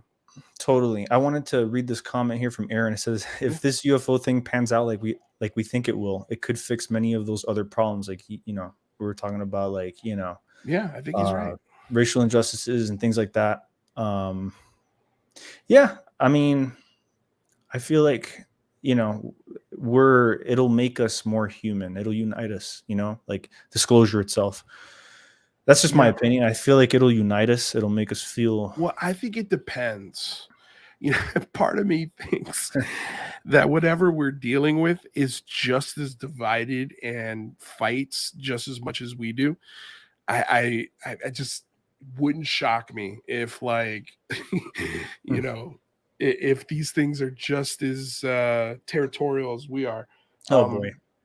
But I think the thing that, and Ronald Reagan said this, Yeah. the thing that would erase borders would be an outside threat. Yep. Mm-hmm. Like that, Yeah. we would be forced. I hate how a lot of people cooperate. like they correlate that to the New World Order and like, oh, it's a one world government. And like, I mean, I kind of see the downsides, but I also look at the positives, Yeah. There's a lot of good to be gained. I think there'd be more positive to be gained out of that than negative. Right. Yeah. I think having a planet that is working for the same goals and the same initiatives and the same righteous beliefs and causes and 100%. I think if there was an outside threatening force, it would be like like if an alien invasion happened in China and destroyed China, I think we'd be like, oh no. We could pick on China, we could fight with China, but who it's like how you fight with your brother or your sister. You can punch them in the face, or you can tie them up, or you can do whatever you want to not them. yours. Yeah, but the second somebody in your school or somebody outside of the family unit starts messing with your little brother or sister, that's when you become their bodyguard, their defender. And so I think it would be very similar to that, but yeah, I don't know, man. I don't know. Yeah. It's a lot would have to happen for that to go down. Totally. I mean, it would be cool. Who knows? It might happen in our lifetime, and that's I'm hopeful, man. Well, I really alien. Man, they better make it soon, buddy, because I know. I don't want to be 90 years old trying to outrun an alien attack, That ain't happening. Same, dude. Same. I feel myself aging by the day, so I know what it's like. So awkward question. Yeah. What I gotta ask you about Elizondo. Mm-hmm. What exactly happened, and why is there a distrust in the community when it comes down to him? I know on your show, if you want to answer it. No, it's not an awkward question. I really like Lou, man. I'm not gonna lie. I like him too. He's like listening to him. He's like, cool. He's fun to hang out with. Bro. Yeah. No, and he's Cuban. Yeah, I know. So like very relatable. We connected very well. But I think the problem is, and this is a lesson that I've learned and I've heard before and I've seen so many times in my life, but when it came to Lou, I was just like, man, how did this happen? I think when we look up the people, we put them on a pedestal. Right. And for those that don't know who Lou Elizondo is, he's basically the director, the former director of ATIP, the Advanced Aerospace Threat Identification Program, which is a program that the Pentagon had, which investigated UFOs and UFO sightings and video evidence of UFOs. Yeah. He kind of he had access to a lot of information, and this information, he has a non-disclosure agreement, and he basically cannot spill the beans on a lot of the things that he witnessed and he learned throughout his time there with the program, in the program. So,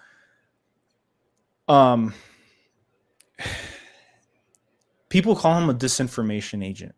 A lot of people, give him that label, but for why? Well, that's the thing. They never have a really good answer why, and that's kind of what I hang my hat on, at least as of right now, and why I think he's, for the most part, being honest about what he says. But there are some parts of his story that heavily contradict. There are parts of his story. When he was on my show, we had heard last year that he had an alternate, not just one, but many alternate Twitter accounts, sock puppet accounts, where he was trolling people, and instigating arguments online about the topic, while through his main Twitter account, he's putting on this persona of I can never lie to you, I will always tell the truth, you know, all the Yeah. pledges that he makes. And we wanted to ask him the question last year, and we knew it was a tough question because there's not a really good answer for it. And so, you know, this year we're like, you know what, screw it, let's ask him, because it's just something that it's just been eating at us. We really wanted to answer to this question. And if it wasn't true, we wanted to kill the rumor. You know, that's part of it too, and give him the opportunity to do so. Right. Shout out to Chupacabra, by the way. Sorry. Yeah. Oh yeah. Chupacabra's here. What's up, brother? So we posed the question to him, you know, has he ever had an alternate Twitter account? And he didn't deny it. and then when he elaborated, you know, like why, it was, you know, because he collects intelligence. That was his first answer. And that kind of hit me a little weird. Like, why are you collecting intelligence on me, on us? And why are you starting arguments? My conclusion is that he's human and he's emotional and he's not perfect. Yeah. He's not a god, you know, and the pledges that he makes, as honorable as they may seem, I don't think he lives up to them all the time. And for me, that's okay, because he's human. Like, how many times I've used these examples before, and I'm not saying Lou Elizondo is like these people, but, you know, when you look at Gandhi, you know, he slept with underage girls. Does that mean that what he was saying is invalidated now? I don't think so. Martin Luther King was a devout Baptist minister, you know, like he probably wasn't a fan of gay marriage or gay people at all. And he cheated on his wife constantly, all the time. That's wild. You know, like, I didn't know that. These people are imperfect. They're imperfect. And that's the point, is even the most wonderful people, athletes, are infallible. You know, like Michael Jordan, he's a chronic gambler. Like, he's not a good person, like Michael Jordan, but he's the greatest basketball player that ever lived. Yeah. And that's what we honor him for. Michael Jackson, greatest artist of all time, you know, and they're fallible. Like, they're imperfect. They are human. They do have emotions. And so I think it's the same with Lou. And I think the reason, I think, at least for me, why I had a little bit of a fallout with him was because I set my expectations way too high. You know, like I put him on this pedestal, and part of that is his fault, because he does sell himself as this hero, you know, as a person who will never lie to you. Like, you go to his, but he never takes credit for it, though. He says, you know, maybe he might be doing it subliminally, but like, he never really he doesn't want his name associated, like, right. But he's not making a pledge. But he's not making a pledge. One of his pledges isn't, don't give me credit for this. You know, like, I mean, let me go look at his. I just read it to you. You know, so this way we can sort of be on the same page here. Yeah. No, I get it. But like, on Twitter, like, yeah, I mean, like, you know, his number one, I will always tell you the truth. Number two, I will own my mistakes and hold myself accountable. Number three, everyone will be treated with respect, no matter their position. Number four, abuse or hatred towards others will not be tolerated. Number five, I will always push for full disclosure. So when you have alternate Twitter accounts and you're starting arguments with people, or you're questioning and making accusations about journalists that are not true or accurate, you know, everyone, what happened to being treated with respect? You know, like, what happened to, you know, hatred towards others will not be tolerated. Yeah. What happened to owning your mistakes? You know, like, he admitted to us that he did it. And for some people, it's not a big deal. Like some people see that and they're like, I don't care if he had alternate Twitter account. Of course he does. Everybody does, right? But there's That's also my perspective, Lou. yeah, Because and that's fine. You're allowed to have that perspective, but you then have to allow people to have the perspective of, yeah, that's bullshit. Like, why is he doing that? You know, I get like both sides. I do. you have to be able to see both sides of that. You have to. Because there's a lot of people that are never going to trust him because he's the government. You know, he's a former, you know, counterintelligence agent. His job But, is to confuse people. That's literally his job. but what about And to collect recent data. statements on him, testifying under oath? I would love to see him testify in front of Congress, but he hasn't done that yet. You know, we'll see. I think it's going to happen, and I hope it opens the door for him to speak freely. I really do, and I hope he proves everybody wrong. And look, this has never been anything personal. I still love the man to death. Like I really do. I think he's cool as hell to hang out with. Yeah. You know, and but you know, when he's making a list of people that are felons or mentally unstable or like I'm sorry, that's just, it's wrong. It hits me the wrong way. Like for me, you shouldn't have to answer to Twitter bullies, dude. You're Lou Elizondo. Like, why are you punching down? Like, this is so beneath you. And that's really how I look at it, is like, I think this behavior is beneath you, but I understand why you would do something like this. I understand why you would get frustrated. And I understand that you're human. Like, at the core of this, that's the thing, is that I found out. Lou Elizondo's human. Lou Elizondo has emotional outbursts. And for me, that's what I sympathize with. Yeah, absolutely. And I think a big part of the community also sympathizes with that. But there's also a big part of the community, and this is part of me too, who are really disappointed by that behavior. Yeah, that's it. I'm just disappointed. I'm not mad. I'm not angry. Yeah. But the thing that rubbed me, the thing that sort of made me go, wait a second, man, is when I interpreted what he had told me as, John Greenwald has been doing this since he was 15 years old. He's one of the best researchers in the game. Mm-hmm. And when you're calling that guy a felon, or insinuating that he's a felon, or doing criminal background checks on him, why are you doing that? It doesn't make any sense. It's just, it to me, it's just, I don't know. Did John Greenwald ever attack Lou Elizondo or his character? Not his character, but the story. Yeah, not I wouldn't say attack, but heavily questioned it. Right. And it's okay to question things, but did he question it in an inflammatory way? No, not in a way to warrant a criminal background check.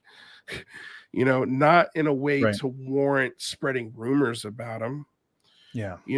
I think John Greenwald has, if you go and watch the interview with Lou Elizondo and John Greenwald, the very first thing John Greenwald does is apologize for things that he either wrote or may have come off as either rude or maybe aggressive.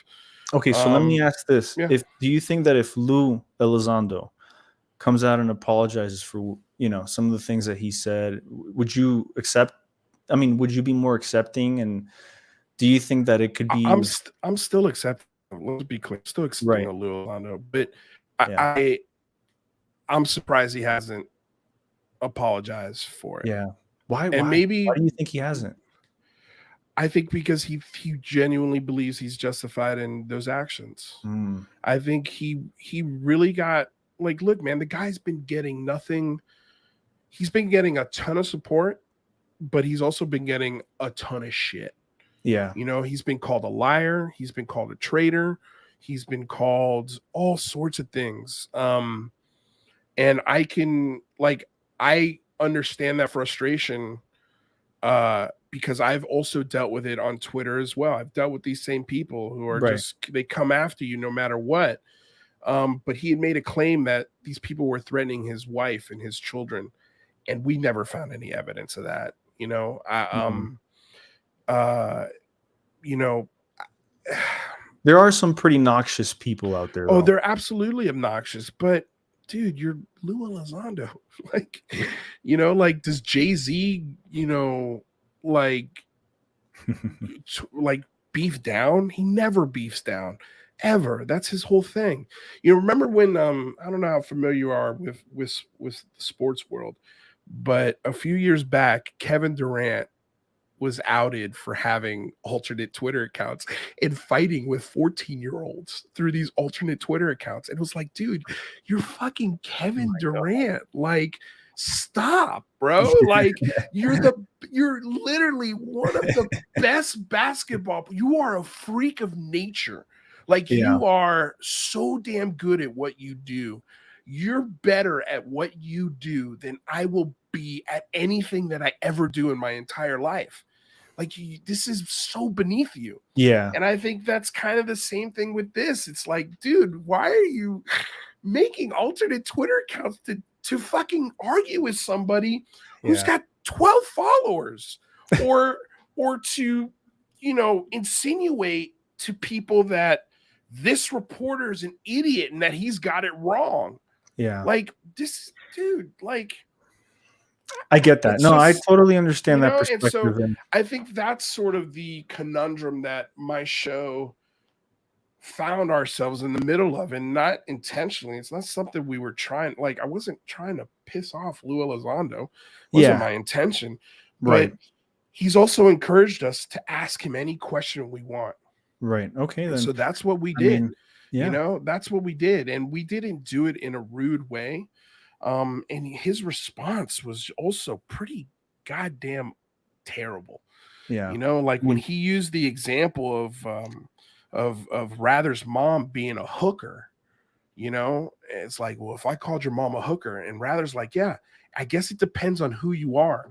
You know, if you're nobody, I'm probably going to ignore it, you know, but if it came from you, yeah, I might address it, you know, but like, I get, but it was just an analogy, though, wasn't it? Sure, it's an analogy, but fuck, man, it's a really terrible one to use, especially considering Rather's mom was watching the show. You know what I mean? Like that's it's just, and then what I heard after people saw that interview, I got a couple people who hit me up and they were like, they weren't so much mad at what he was doing. They were upset that he would use what they called intelligence gathering, or that's where his intelligence training kicked in. Is the whole point to use that analogy is for us to go, whoa, no, hold on a second, whoa, time out, you know, like it was an analogy to get us to backtrack, right? Like whoa, what's going on here? Do you think it was that, or do you think it was merely just off the cuff, like improv? No, you know how sometimes when you improvise, no, it comes out the wrong way. No, I think that's his interrogation techniques absolutely kicking in. Damn. Absolutely. Look, absolutely. Man, and and look, I'm not sitting here judging him for like, I'm not like, that's what he's done his whole life. Like, that comes as naturally to him as breathing. You know, when you've been in the intelligence community, it's like my stepdad, right, who's a robbery detective in Metro-Dade Police Department. Okay. Every time we went on summer vacation anywhere, he was in full cop mode all the time. You know, like making sure to look out for the signs of danger. Right. It follows you home, like your work. It absolutely follows you home. And I don't think he did it with intent. I think it just, that's what it's just pre-programmed. He just defaults to that. You know, the second he gets pushed into a corner that's uncomfortable, I think that's when things like that come out. Right. And do you know if he's done with podcasts? Because that's what he says. I would love to speak with him and like get his perspective. Hey man, on things too, put your I would say if you're going to approach him, tell him you're Cuban. Tell him you're from Miami. Start there. It's a good starting point. It's a good like icebreaker. Neutral ground. Yeah. Because it was funny because when I first met him, I didn't know he was all he was Cuban and stuff. Yeah, he was dude. born in Miami. I was like, wait a second, dude. I'm like, your name's Lou. My name's Lou. You were born in Miami. I was born in Miami. You're Cuban. I'm Cuban. Yeah. Like, dude, we hit it off immediately. And so from that perspective, I'm sad. Aaron like reach out to Alessandro. You said he's done before. Yeah, I would definitely say try. Yeah. But yeah, I mean, it bums me out. It truly bums me out because I think, and he doesn't like Rather. Honestly, you want me to be honest with you? At first, I was a little skeptical of Rather, like, but then, dude, like, I really mess with him. Like, he's really cool. He's awesome. Yeah, he's really smart. Really smart. And here was my thing with him, and what I told him, I'm like, dude, because I really think that at this point he thinks that our show is out to hurt him or make him look foolish, and we're not. We're really not. And I think it bums me out. Like, it does bum me out. And I hope, maybe one day we'll be able to talk and rebuild our relationship to what it was, but I don't know. But I think you and Rather? No, me, our show and Lou. I think I think that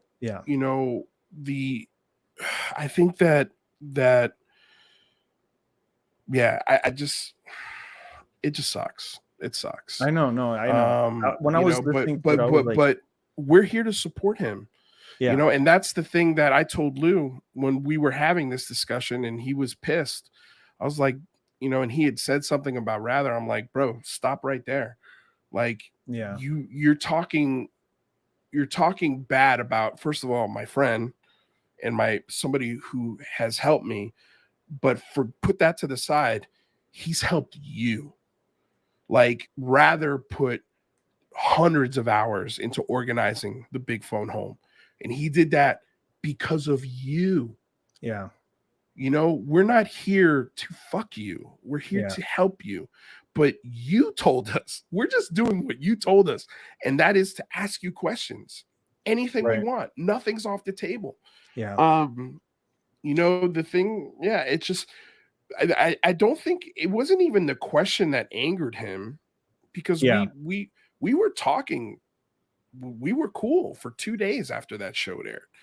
It was when somebody clipped, because of the next day, I mean, really, the second hour of that show, we talked about that interview and how we felt and our initial reactions to it and how disappointed we were. And Rather was the next day, the next show we did, Rather came back and he was pissed. He was fucking angry because of the way he was spoken to. The way he was kind of treated on that show, just for asking a question. And he let his opinions be known. And it was Stephen Greenstreet who clipped that rant of his and then put it online. And then that's when Lou hit me up and he's like, you see, this is why I'm not going to do shows anymore, because people take what I say and they take it and flip it into their own context. And that's when he got mad at Rather. And I'm like, listen, man, like, we have a right to be mad. We have a right to be disappointed. And Rather, of all people, especially, has a right to be disappointed and upset with you. But even with that disappointment and anger, we're still here to support you. Like, we're still going to organize. We're still going to do another Big Phone Home. We're still going to contact our lawmakers. We're still going to do everything in our power to try and get as much data and info that we can. And I really do hope that you guys make amends and really. I do too. And who knows? I think I think if we saw each other face to face, I think maybe we'd be able to sit down and talk it out. Yeah. You know, He's in but Wyoming, right? He lives in Wyoming. yeah, he's in Wyoming, you know, but like I think, you know, the biggest thing, and then so that happened, and then you know, a month later, our personal text messages between each other I saw. got leaked. Yeah, I saw and those. and it the you know, How? well, it's partly my fault Oh, okay. because of the claims in those texts worried me, particularly because of Attacking Stephen. John Greenwald. And so Yeah. I wanted to check the veracity of the claims. And so in checking for the veracity of those claims, people started talking. And then we did a show with Stephen Greenstreet, and Stephen Greenstreet had heard that there was an email floating around with a list of felons. And I was like, oh my God, this guy has seen our text. How is this possible? Because the only people that have those text messages are me and Lou Elizondo. Wow. Yeah. So he's either because he's a reporter, so I'm like, I don't, maybe I have no idea. He got resources. I have no clue. So did he hear something? Did somebody send him something? Like Yeah. I was freaking out. And so that's how that happened, you know, and well, moving forward, man, I think yeah. I think that things will get better. I feel like he might eventually come out and, you know, make some statements on what exactly, you know, he felt like. Maybe he might try to justify, or you know, he might try to repair the damage that maybe he's done. I don't know. Yeah. I hope. But I mean, like I Aaron's would hope, yeah. asking, you know, and that random Twitter guy who posted it, where did he get it? So the random Twitter guy was this guy named Richard Butt, who got the text messages, and he was giving me, we were in a Twitter argument, and he was giving me details of the text message. I'm like, What? oh, okay, so you've seen it. Like Not you've images, clearly just in seen it. text format, right? Yeah. What's Like that? not in pictures, right? Like they weren't No, he wasn't sending pictures. screenshots yet. He was sending me quotes from the conversation him and I had. Right. And because the whole thing was that Lou Elizondo's perspective was, I misunderstood the text. He wasn't naming those people felons. He was saying there's 5 felons, and then all these other people are mentally unstable. It's still very unnice things to say about them. Yeah. But and I was like, look, okay, fine. Like, I misread the text message. Okay, I'm sorry. But if I misread it, and I don't think I did, I don't think I misread it, but let's say I did, that means that there's 5 felons, and so you're naming 10 people. There's not 5, there's 10. It makes it even worse in a way. So, you know, the thing with Lou is when people make claims about him, or he's caught in a clear mistake, he's come out and corrected. You know, he's come out and issued a statement, or has said something. Hey, this is why I think this person is saying this, or his perspective. But this is the chain of events. This is what happened, and this is how we got to this misunderstanding. He never did that with ours. He never ever addressed any of this. So I think, to me, that speaks a lot. You know, at the same time, what good does it do him to even address it? I mean, maybe he's pondering on it, right? Like maybe he's just... I think it's just shut up and it'll go away. You know, and I don't think it's going to go away though. I think it kind of has. I don't think anybody's talking about it much anymore. You know, I mean, when he reappears in the shadows, you know, I don't think anybody's going to ask him about that. I think the news will have had congressional hearings by that point. His book will be out.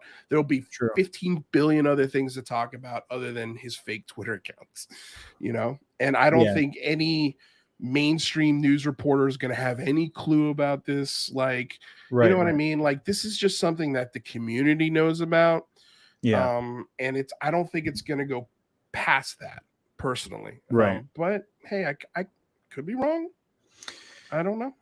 I guess it's a wait and see. Wait and see. Yeah, we'll wait and see. Situation, you know. Yeah. Let's see. Okay, so I wanted to ask you this. This is not a weird one, but No, ask me anything.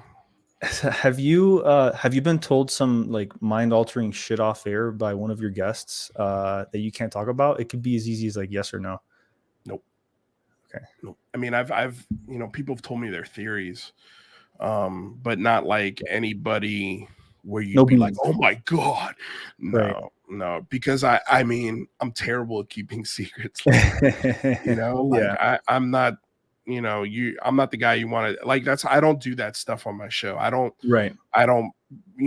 have breaking videos, where like, oh, I've got exclusive video of this brand new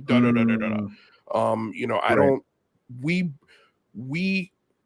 bring in the news, we read it, we decipher it as best we can, then we talk about it. And we bring in guests, we try to research them as best we can if we haven't already, and then we try to find out as much as we can through our interviews. Our interviews in a lot of ways is our research. So it's that's the way we do the show. And there's usually not a lot of like I know Rather's usually got a list of questions, and sometimes I do too, but I like to keep the conversation as free flowing as possible. As organic as possible. Where I think one question is good enough for a 3-hour show. It could lead to so many other questions based off what they say. So, the only time I ever tried to plan an interview was my very first Lou Elizondo interview. And it was terrible. Like, I mean, there was some good parts to it, but it was like my first or second interview ever. And I wrote down a bunch of questions, and originally he was going to give me 2 hours to do the show. And then he came on the show and he's like, Lou, man, he's like, how much time was I going to give you? I was like, oh, he told me 2 hours. He's like, I could give you an hour. And I'm like, what am I going to say? No, but that took my, like you'll see my first interview with him. I was just like so impatient with him because I was like, dude, I've heard this before. I've heard you say this on 12 other shows. I don't want to. What about this? What about this? What about this? And so I cut him off a lot because every time I started hearing something that I'd already heard before, I was like, all right, we've got this analogy before. I don't want this. I'm trying to get something out of you here.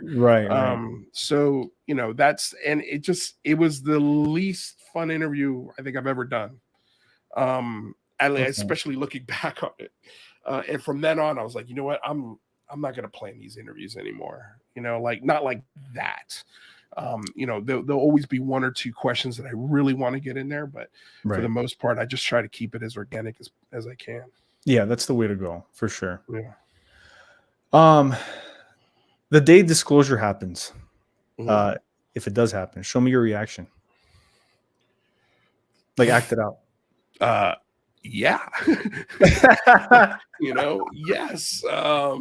I think it'll be, and again, it just depends on what your definition of disclosure is. But I mean, I think in a way we've already had it. And I think my reaction has been the last 2 years of my show, because the baseline for the show, the place where the conversation always begins is there are things in the sky.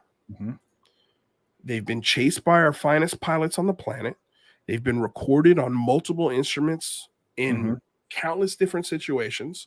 We have now testimony from 3 pilots, and there's easily I think another three pilots, maybe even 5 pilots that can add even more information that nobody knows who they are yet. But there was a co-pilot in Alex Dietrich's plane that nobody knows who that was. There was a co-pilot in David Fravor's plane. Nobody's heard from that person yet. You're to Stephen Day. Stephen Day? No, that's the first time I think I've heard that name. He was in a Tear in the Sky. Okay. Yeah. He was the one that basically broke down crying. Or no, that wasn't. That was Kevin Day. Or yeah, I'm sorry. Yeah, Kevin Day. Kevin Day. Yeah. I haven't talked to Kevin. Kevin though isn't a pilot. He was Kevin was what was he was Navy, a right? radar operator. He was operating the radar on the ship when that event happened. And if I had to take a guess, I think there's other things going on with Kevin outside of the UFO thing. What That makes you are say that? I just my gut feeling. It's not a clinical. I'm not a Right. doctor, but he strikes me as a person that has had some big time emotional trauma. Right. Yeah, but And at the I don't same know if that's a PTSD thing. right. And it could Because be he was also in like he has a could be. lot of weight on his shoulders too. You know what I mean? Like imagine seeing a UFO. You're in the military. You see a UFO, and they tell you to keep your mouth shut. You know what I mean? That's a big But he deal. And didn't then see. But he didn't see a UFO. He just saw the radar of oh, it. he just saw it on the He radar. never saw the actual craft. Oh, okay. So Gotcha. I think that's where it's like, like, dude, Yeah. how did True. this ruin your marriage? Are you sure it was just this, Uh, kind of thing? yeah. And that's not taken away from Kevin Day. I think he's Right. an excellent witness, and I want more witnesses to come out Oh, and totally. And they're encourage them coming. to come out. And I think they're going to come. Yeah. Yeah. So I mean, if you want to see my reaction to disclosure, just watch the last 2 years of the show. But again, that's the starting point of Yeah. the conversation. Is that they're Right. real. We've written laws now to look at it. Their science is now taking it seriously. The stigma of it is dying. Yes. And it dies more every day with conversations like this. So, in a lot of ways, I think disclosure has already happened. It just depends on what your definition of it is. Right. And a lot of people think that this is just a repeat of history, Yeah. and I don't think it is, man. We've never I gotten this I far. don't think it is, but I'm not 100% there yet. There's still, just based off of interactions with Lou and interactions with other people in the community and how we've been badmouthed by people who used to really be on our side. Yeah. It's made me step back and go, okay, what the hell is really going on here? Right. And really question everything. I think it's okay to have that starting point, but at the same time, like, we need to question everything as hard as we possibly can every single time. And everything needs to be put up on a murder board. And if it doesn't survive the murder board, then get it the fuck out of here and let's get on to the next piece of evidence. Right. Because in my eyes, I'm trying to find the piece of evidence to put on the desk of a senator and say, hey, look at this. Like, Yeah. this is compelling. This is something that we need to take seriously. And I think we're there. We're there. So, I mean, we've heard rumors about having video evidence of skin of the craft. I mean, what does that entail? I I mean, have no idea, man. And when I hear stuff like that, I'm like, I don't care. Like, show me. show me, Show right? me. Yeah, just get it over with. Like, I think especially after this thing with Lou, my attitude was very much like this at the beginning. Like, what have you done for me today? Not lately. What have you done for me today? And if you're not adding something to the conversation that I can take to a lawmaker, I personally am not interested. Right. I'll listen to it. I'll contemplate it. I'll Yeah. have fun with it, but I can't take it seriously until it's something that can be scientifically deduced and studied Right. and repeated in a lab. Like, those are the standards, man. Yeah. Like, those are the standards. And unfortunately right now we don't have that.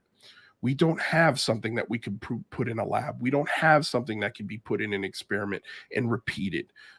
We don't have But they those have, things. though. It's just behind closed doors. I mean, look at But Jack we don't know Valet, that. his work. I Gary Nolan. I mean, but I think those are theories. I don't think but they've blatantly come out and said that they've yeah, been studying material but that I need more. Yeah. and No, so I'm does with you. and so does science. I'm I'm, sorry. I'm I need more than just a couple pieces of metal. Like yeah. and Yeah. I just need more than that. And so does everybody else, Right. you Right. know? Right. And I think we're starting to get there, but I'm very cautious about anything that comes out now. God, it You feels know, like baby steps, bro. If it I'm being is. honest. It's absolutely is. Absolutely is. And I think it's designed that way. Yeah. There's a design to it. There's it feels like there's a plan. You know, and You think it's a preset plan? I think Like it's already laid out? could be. Yeah. I lean Could be. more towards that I think too. it could be, you know, and I think you know, it could be very well possible that, you know, people like me were manipulated in ways to to help that process along. Damn. But You know, do you think it's malicious in intent, or I don't know. how could it be malicious And though? I well, I don't know if it's malicious as more as to let me give you a scenario. Okay, we talked about earlier about how we have this massive hole in our security system, right? Hmm. We got terrorists and enemies of the state who are making drones that look really weird. Hmm. Okay, and they're making them really weird on purpose so that way nobody says a goddamn thing about it. Hmm. Now take that and multiply that one drone by 40, Hmm. and instead of listening devices, put canisters of anthrax on them and then fly them over a populated area and drop canisters of anthrax on, say, Santa Monica Pier. Okay. That's a stretch, Lou. That's not a stretch. That's not a stretch. Drone technology, swarm technology, that is not a stretch at all. It's look at the ODNI report. Okay. This is a huge problem that nobody's talking about. And if, and I've said this in the last month, if my efforts, and let's say I was manipulated into doing this stuff, but this stuff got our government to pay attention to this very real problem. And if you don't think it's a real problem, I recommend after this show, you go read Tyler Rogaway's article that he wrote last year about this Okay. problem. Okay. And if I have a hand in helping prevent a terrorist attack like that, because we got lawmakers to finally look at weird shit in the sky, and that Hmm. weird shit turns out to be swarms of Chinese drones, and we prevent a terrorist attack because of the big phone home, I'm good with that. Like, I'm good with that. Yeah. But Now, on the with flip the, side, yeah, but on the flip side, you're saying that you might be aiding something that doesn't have our best interests at heart. no, I think that would be in our best interest to make Okay. sure that our lawmakers are now putting a a strategic plan in place for people to report weird shit in the sky. Right. And Because you think that the threat could be some other country that has access to this I technology. don't think that's a fact. Wait, so it's a fact that other countries have access to the UAP that we see, No, no, no, no. defying laws of physics and shit like that. No, no, no, no, no, no. That's not what I'm saying. It could be both. Okay. It could be the the diamond in the rough UAP that's doing the crazy movements and shooting into the sky and going under the water, all that Right. shit. Mm-hmm. But I think the issue they're really looking at is this security hole. Okay, because let's say a terrorist organization, okay, nobody ever thought 9/11 would ever going to happen, and it did. Yeah. Okay, so say that a terrorist cell within the United States with a couple $100,000 couldn't get together. Like you've seen these drone swarms over the Olympics where they, they make a bird Right. or a face or a plane. Yeah. Now just again, put a couple of canisters of anthrax on those things, and now you've got a really dangerous weapon. And if it did happen in the United States, and Lou has said this himself, it would be the biggest failure in U.S. intelligence since 9/11. He said it so many times. Yeah. And this is a very Aaron just real said that. problem that nobody's talking about this. And I think the Air Force does not want you talking about this. They're trying to fix this hole through this UAP discussion. They're killing two birds. I think they are killing two birds with one stone here. I do really think that there is a diamond in the rough, very weird thing here. But I think from a national security perspective, the military's attention and focus right now is to get these processes in place so that we can prevent something like that from happening. And at the same time, also capture these very anomalous, very strange, very unconventional characteristics of flight. But don't you think that there's already these processes in place behind closed doors? Really? You don't think that the military already has? You really think it's a hole? Big time. I know it is. Again, go read Tyler Rogaway's interview or op-ed. It's a fucking book. He lays it out for you very clearly. And like Long Beach is one of the biggest ports in the United States, if not the biggest. It's where we get all of our container ships, especially from China, come into Long Beach. Okay. And you've seen the reports of these drone swarms around our U.S. nuclear ships. And they're unidentified, right? And they're unidentified, and they're collecting data. We know this. Okay. So again, like, it is not that crazy or that big of a leap to, instead of putting listening devices, putting chemical weapons on these drones. And you get 50 of these fucking things that move very quickly, that can fly pretty far.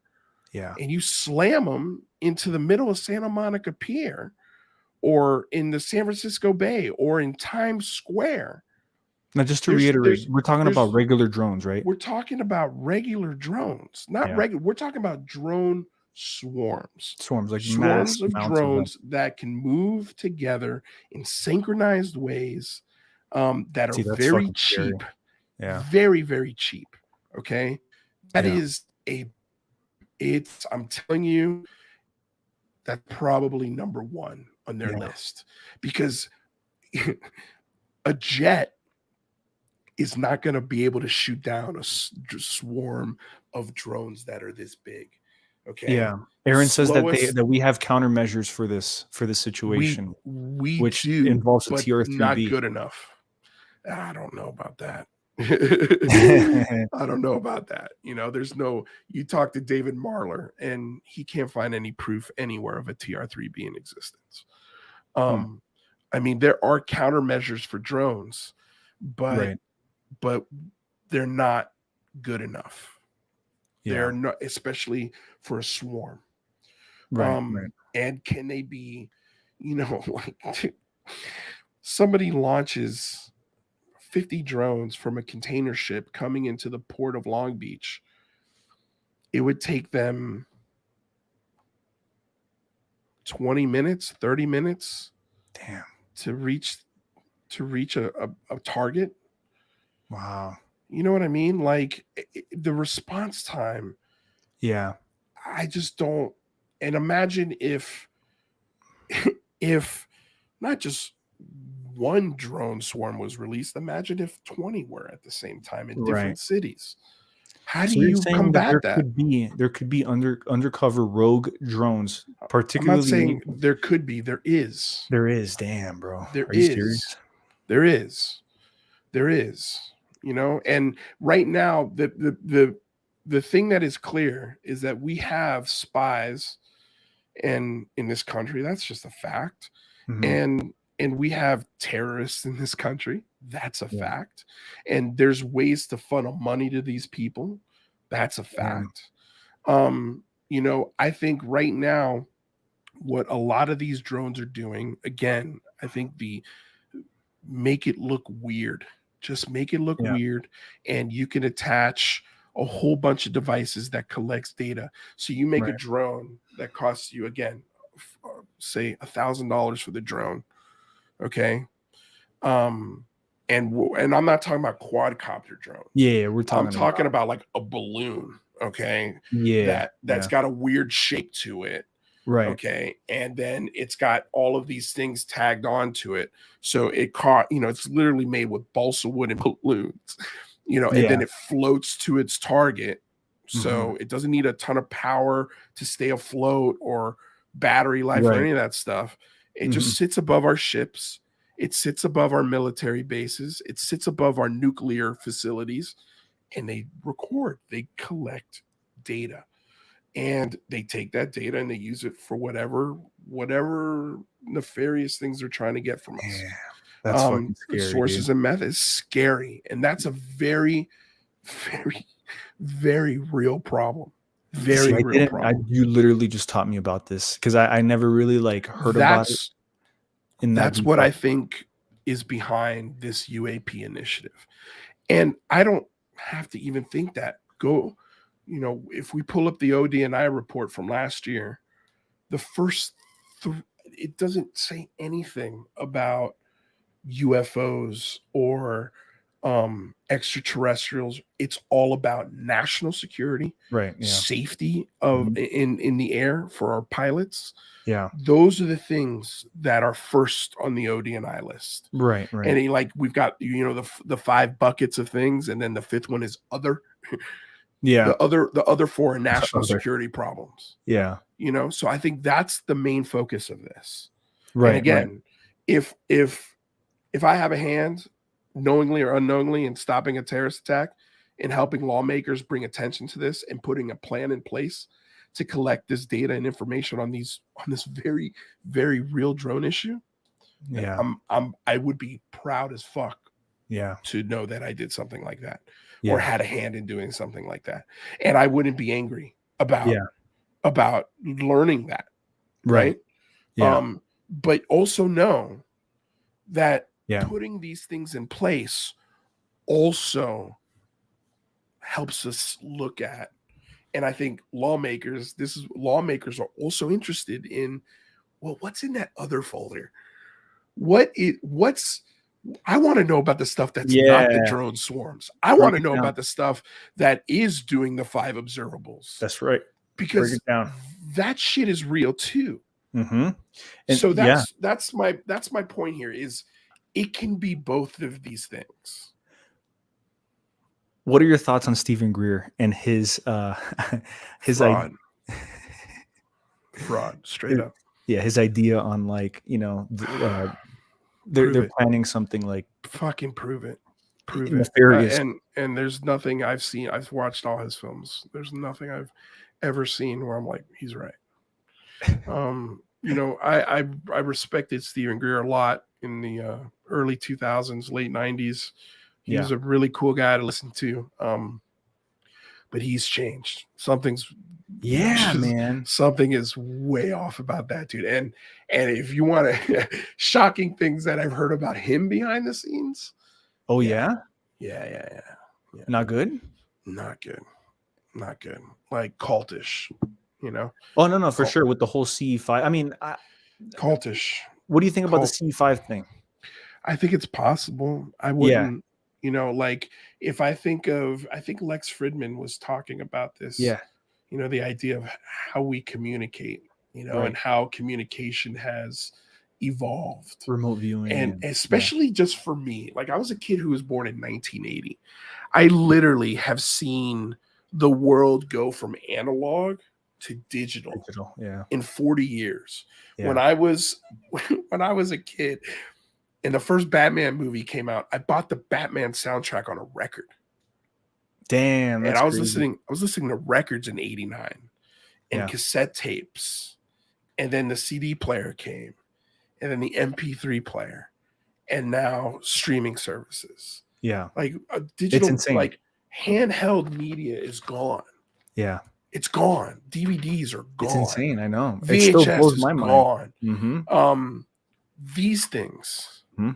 like, Yeah. dude, like Yeah. I remember one of my favorite shows as a kid was a show called Beyond 2000. And every once in a while, I'll go back and watch them on YouTube because I get a kick out of them. You know, like in 92, when they've got the first GPS unit in a car ever. Yeah. And like how it works. Yeah. In 1982, they had covered the compact disc, the CD player, and how that was going to Compact disc. change the music industry. Mm-hmm. And it did, but it took fucking almost 15 years for the CD player to completely eradicate tape and record.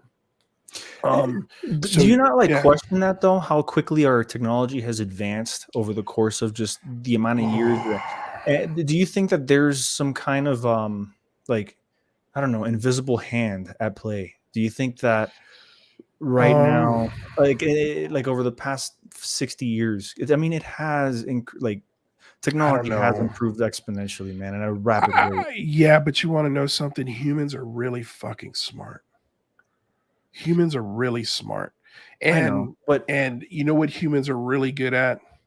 Improving things. Yeah. That's what we do. That's all we do. That's all we do. And so I will, and I've said this about the phenomenon too. Would not shock me if all of this shit was human made. Wouldn't. I would not be caught off guard if we found out tomorrow that there never has been UFOs. It's always been us. We cracked this 70 years ago. We just didn't know how to use it. We didn't know how to implement it. We didn't know how to design it. I always think of Michio Kaku. People always bust my chops because I always say this, but Michio Kaku had said that in 20 years, we will have the ability, we'll have a machine that can create matter. Now think about that for a second, okay? It can create matter. I thought matter cannot be created or destroyed. Or energy. Well, matter is energy, right? Yeah. We'll be able to do it in 20 years, okay? But the problem is you can't just take a matter-making machine, slap a price on it, put it in a box, and just put it on a shelf at Best Buy. Like a 3D printer, right? Like, yeah, it's kind of right. A 3D printer is almost a matter maker, and the 3D printer, I think, is essentially what he's talking about.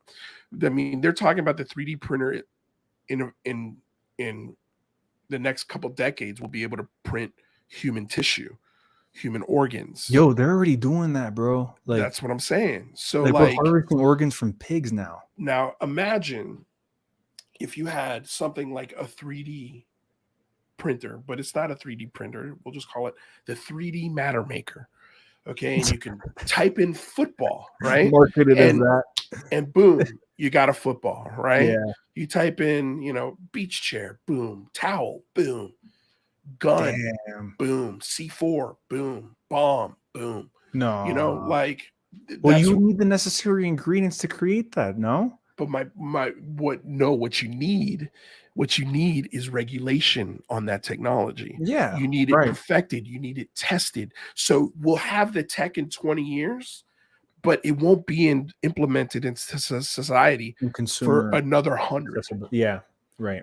Because responsibly, we have to make sure people can't create a nuclear weapon from their microwave, So that's when I think of this technology, I think, and how it maybe was made by humans 70 years ago. And for 70 years, we're just like, well, first of all, we can't fucking show this to anybody, right? Because we don't want our enemies to have this. Right. And what do we put this on? Like, how do we use this? Right. And how do we test it? What can we do with it? I think if we found something like this, I could see how it's very possible it would take 70, 80 years for us to be like, that brings me okay. to, Lou? Yeah. That brings me to, like, the fact that disclosure, it hasn't, I feel like there's like there is a cover up, in my opinion, but disclosure, I feel like it hasn't fully happened yet because of the implications that it may have on society. We're talking about like revelations in health. We're talking about, revelations like cures for diseases. We're talking about solutions for non-renewable energies, the need for gas, the need for pharmaceuticals, transportation, and even the need for lethal weapons. And maybe just maybe we might finally get fixed McDonald's ice cream machines, like eventually with disclosure, right? And with the technology that it brings. Maybe. So, like, once we get disclosure, whatever it turns out to be, if these UFOs are capable of doing what they're doing, zipping from one spot, to another instantaneously, who's to say that our entire reality won't change once, we have some intel on. I think that's why the technology will just never be. Here it is. Right. I don't think it'll be that way. Yeah. I think it'll be very similar to the space race. All of beating the Russians to the moon literally created so many things. Yeah. So many things came out of that competition. And yeah, man, I will never put this technology past the ingenuity and know-how of humans. We're really fucking smart. We really are. We don't give ourselves enough credit, I think, because we look at the world and we're like, Jesus Christ, what the hell's going on? But like, for example, and this is one thing why I think Stephen Greer is full of shit. We already have the technology to get off of oil.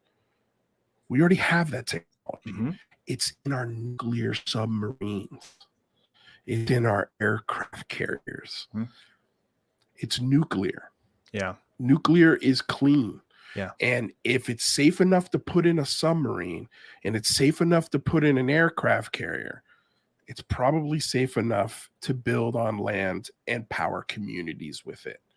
And do it in a responsible way. But we don't want to. I think there's a lot of like financial interest, and there's a ton of financial interest, and there's also a huge stigma with nuclear. But it's weird.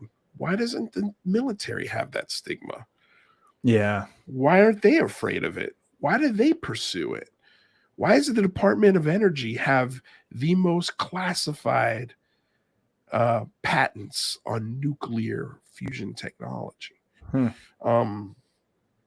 I think that's tech that could save the world, and that could be implemented in the next 10 to 15 years and really, really change some stuff. But we would have to kill the stigma. Yeah. But I mean, I think there is a lot of scientists that would tell you the way out of this mess is nuclear. The way out of this oil independence and this just wild There's shit. Just too much money in it. It's not aliens. We already have the solution. Yeah. And so that's why I don't believe Stephen Greer's bullshit theory of, they want to hide this technology because they know it would set the world free. It's like stupid. Yeah. And another one that they've got aircraft carriers that don't have to refuel for years. Yeah, that's insane. Like, come on. Yeah. Another one that he says that they're planning on like this big, like apocalypse type scenario where they'll project UFOs or UAP into the sky and shit like that. I don't know, bro. It's all kind of wacky. And honestly, wacky. like he's really made a way to make money from all this shit with the fucking CE5 retreats and charging people an arm and a leg just to fucking go out with him. Like what kind of shit is that, dude? I had make your money another He's a fashion. scumbag. He's a scumbag. Yeah, dude. And I've got no bones saying that. I used to like him, bro. I used to like him. I used to like him a lot fuck too. with him. I used to like him a lot.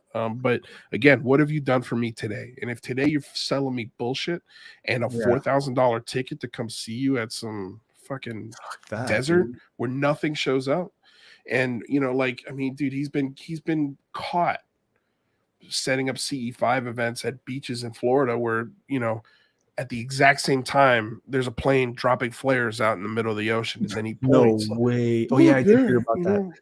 Yeah. I've heard Martin Willis told me this, and I don't mind saying this because he said it on his show, where he's charged people a few $100s to take pictures with him inside a UFO that's invisible. And people pay. Hold up.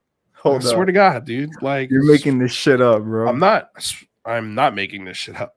No and go next time Stephen Greer's in Colorado doing a conference, just go look at the ticket prices. Go see how much they are. Oh my God. It's a cult. Yeah. It's a cult. Very culty vibes. And look, if aliens were here to save humanity and save the world, where were they for the Holocaust? Where are they now? We've got all sorts of pain around the world, real pain. Well, what about North Koreans? Well, some people where are the aliens for the North Koreans? Yeah, it's let them do their thing type shit, I would just say don't hold your breath for somebody to come save us. Yeah, especially when we have the technology to do it ourselves, which we do. We have it. I think CE5, I think it's worth looking at. I think human connection to these things, I think there might be something there. Sean Webb. I really do. We had Sean Webb on the show. When I listen to Sean Webb, I'm like, man, this guy is smart. This guy blows my mind. Yeah. And I could see how that, I could see how our communication could evolve into a oh yeah I could see how in 1,000 years we could evolve to something, especially with like a Neuralink coming and all sorts of weird stuff is coming. It's like Deus Ex. Again, but I mean, going back to my life and how I've seen this analog to digital thing, communication, email, is changed the way we communicate with each other in such a short time. So it wouldn't shock me, right? I'm not saying that part of it is total BS. It's confusing. I don't totally understand it. It's not something that I'm really into because how do you measure it? How do you put that in a lab? Like when we asked the CE5 question to Avi Loeb and we're like, hey, would you ever bring out a group of people who do CE5 to one of your installations to see if they can create, an event? He's like, no. No.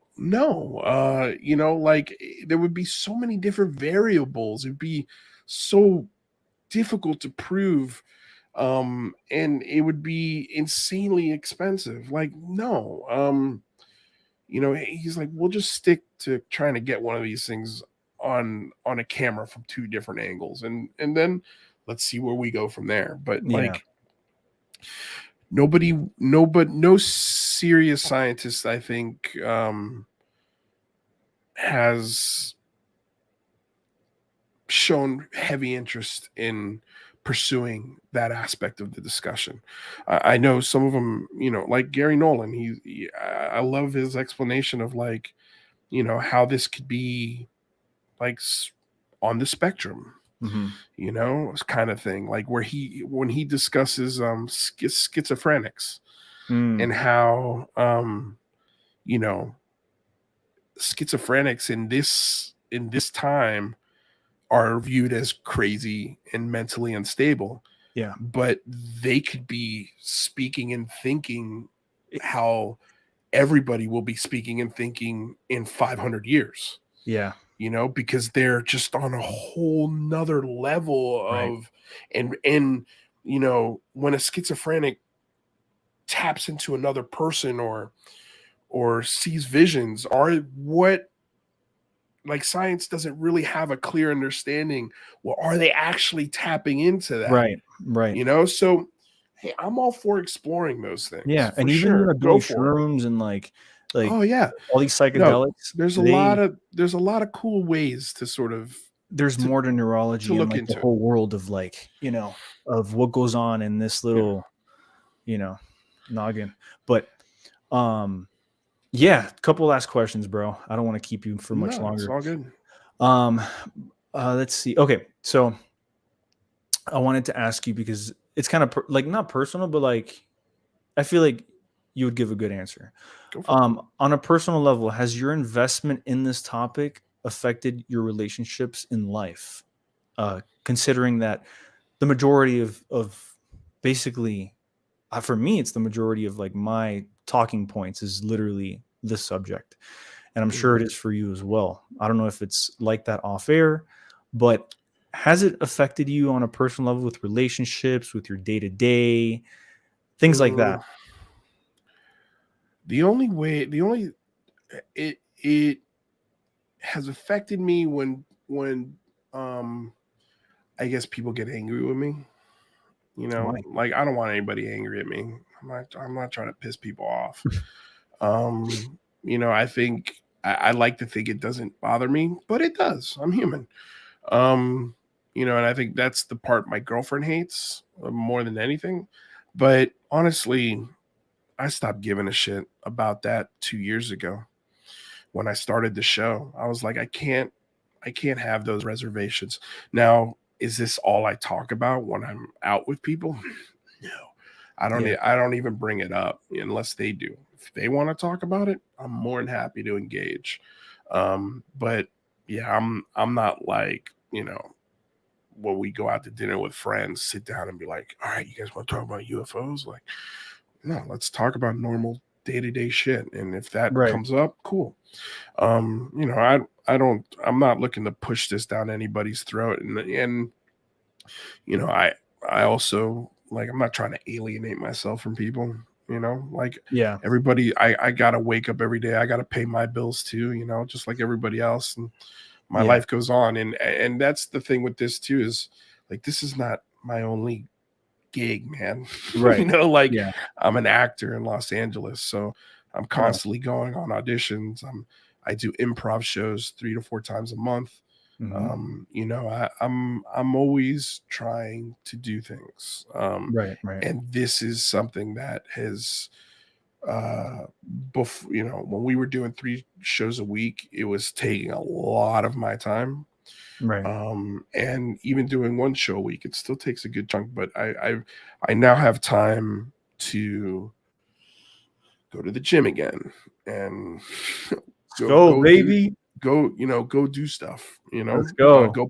go play golf, you know, like the shit I like to do, man. Like, Totally. I think I'm a nerd, you know. I love watching movies, I love playing video games, Too, bro. but I'm also a jock at heart. You know, I love playing sports, I love watching sports. What are You you know, gaming right now? well, I haven't gamed in a few months, but the last thing I was playing was like Call of Duty. Okay. You know, I was playing, like, you know, the warfare stuff. But Do you have a PS5? yeah, no, I've got a PS4. I haven't bought like, I think if this was 4 or 5 years ago, I would have definitely had the newest one by now. And I came close to buying it, but I was like, you know, what do I want? A PS5 or do I want a new camera? You know, like, or a Right. Yeah. drone, you know? So, like, I think Right. my sort of um uh what's the word I'm looking for? Sort of objectives or thing, you Hmm. know, my things have changed. You know, Yeah. No, I get it. I'm trying to improve the show, and also just trying to step outside the show and see what else Right. I can do. You know, and then that's Right. why I've started now. I've, you know, on the weekends, every, you know, every once in a while, like I'll be. Last week I reviewed the Obi-Wan Kenobi show. It's like, fuck it. Yeah, I gotta catch up on it. I really wanted to talk about Star Wars with my friends, so I brought some friends on and we fucking talked Star Wars, and that was fun. It was a nice, just like break, from the UFO thing. Yeah, totally. And so that I'm gonna experiment with stuff like that. Yeah. Well, if you do find yourself playing, like getting a PS5, Horizon Forbidden West, it's literally, dude, it's love so the good. first Horizon. Yeah, you played it? The first one, yeah. Yeah, no, it's definitely a cool game. It's a big improvement on the first game. Yeah, open world graphics, so much more liberty in the way you play the game. You could fly a machine. Yeah, it's sick. It's sick. Yeah, yeah, I like that game, so I'll check it out. That was the a fun game. story's really cool, right? Like, yeah, no, it is cool. It is cool. Yeah. It's like a ancient technology. Yeah, it's a fun game. I do like that series. Yeah, they sell it for the PS4, right? I'm sure. Yeah. I mean, graphics aren't as good, but yeah. I don't care anymore. I don't like graphics. Nah, I get you. Am I getting another fucking 60 frames? I don't know. Is that worth another $600? Probably not. Yeah, no, I feel you. Last question. Are you, by any chance, like I've never really heard you talk about this on your show, but are you like religious? Do you have a belief in faith in something? I'm agnostic. Okay. I grew up Roman Catholic, as I'm probably sure you did too. Sunday school, we baptized. Well, yeah, I was baptized, but not the traditional sense. Oh, okay, all right. My parents would go if there's like a party or something. You know what I mean? Okay. Yeah. So I mean, I did the whole communion and raised in the Catholic Church, and I was a real headache in Sunday school because I would always. I remember one time our nun was telling us about Adam and Eve and how, they were made of sand and literally from a rib. And I'm like, what? Like, I think it was like 10. I was like, that doesn't, how? And the answers I was getting, I was like, this is just, and then when I would hear stuff like that, same thing. Yeah, I think the thing that really got me to kind of rebel, I guess, against religion was George Carlin. Yo, George Carlin, yeah. When I heard George Carlin, I was like, I remember listening to. I was a freshman in high school when I found George Carlin, and I was like, oh, this is all bullshit. This is all bullshit. Yeah. And it was like a light went off in my head. I was like, oh my God. What have I been doing? But at the same time, anytime I've ever been in a hair-raising or scary situation, first thing out of my mouth is like, please God, let this be okay. Yeah. So it's innate, bro. It's an innate reaction. It's something, something's there. Do I believe there's a God in the clouds and he's going to send you heaven or hell and fire and brimstone or, this heaven or whatever. No, I don't believe in any of that stuff. I think God is in the details of the things that you do. Amen. That's where you're going to find God for me. So, right. I wouldn't say I'm religious, but I wouldn't say I'm not. So that's why I say I'm agnostic. I think whatever your path is will eventually get you to that higher enlightenment, if it even exists. I love comedians and I love their takes on religion. So like Ricky Gervais, when he's like, did you remember before you were born? You're probably not going to remember anything after. God, that's so dark. I don't like to think that. Though. I know, but it's true. But then I also heard, and I thought this was really cool. When you die, you're reborn, and you come out of the womb crying from the pain of the previous life. Jesus. When I heard that, I was like, damn, that's deep. I dig that. I think that's really cool. And I that's heard that. romantic to think about, you know, this idea that you get just an endless shot Yeah. at this thing. But, you know, what does that mean? The next time I come out of a birth canal, you know, will I be, Yeah. you know, where will I be? You know, Right. Right. will it even be human? You know, like, or if it is, you know, like I always think of like, you know, the most remote and poorest parts of the world, you know, and like the luxury of water, you Yeah. know, that I could turn a faucet on and get water, and that there's people, you know, Right. a plane flight away from me that don't have that luxury. Right. That's I wouldn't want to scary, and farm there. also Yeah. no, of Yeah. course not. Why would you? Yeah. You know, but somebody's got to, Yeah. you know, and so like See that part I of don't me know, is the like I reincarnation think thing. I'm okay with just it being done, Yeah. you know, Yeah. when it's done. Yeah. I mean, although it is kind of dark to think that, you know, there's definitely something more to this, bro. And just Yeah. the whole UAP topic, like in general, that goes to show you that there is way more to life than we can even comprehend right now.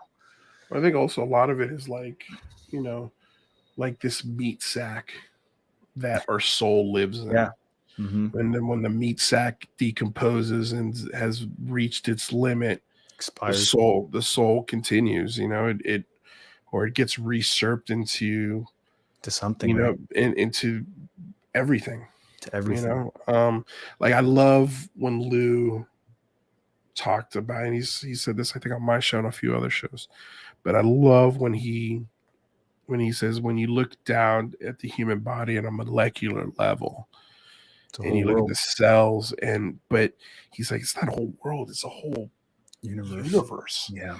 you know, and the distances between cells and atoms and this thing and all of these things are like, mathematically speaking, the distances are the same from a galactic perspective inside your body. And it's just like, wow, man, Yeah. that's No. it's just a really beautiful way to sort of almost like a Dan Brown novel, like, you know, like the Da Vinci Code, like Right. we're all gods. Yeah. We are, you know, God made us in his image. We are gods, you Yeah. know, like we hold We're the universe. stardust. I mean, in a way. We are made of the stars. We're all made of the same stuff, and you know, so That's what's beautiful about it. who And knows, man. I feel like, yeah, like learning more going forward, you know, I I feel mean, like it's fun to think about. it is. It's so fun to speculate and to think about. And just the fact that we're getting, you know, closer and closer to the truth of the phenomenon itself. I feel Hmm. like it's going to answer maybe a lot of questions that we've had, you know, that Hmm. stem from religion and stem from other belief systems. So Yeah, yeah, no, I man. agree. Yeah. Lou, dude, Yeah, it's been a pleasure, bro. I want to thank you like yeah, a million times. Thank you so much for coming on, dude. It's yeah. been nice getting to know you. Like, for those people watching, this is literally my first time talking Yeah. to Lou, and it's been like it's literally, we go to the same school, we were raised in the same city. Dude, We had a fucking that's UFO crazy. encounter I in mean, the the city fact that I that went. we've had, like, you know, our email correspondence back and forth for at least a month, right? Yeah, Um, and that you went to Cooper City High School. You yeah, graduated the same high school I did, and you grew yeah. up in the same Timberlake. When you said Timberlake, dude, you know what's funny? Neighborhood, bro. When you turn off us, what part of Timberlake did you live in? Bro, so you go straight and you just keep going, keep going, keep going, and my When house you is gonna say be go on the left. straight, when you So say you go straight, turn you mean off of Sterling?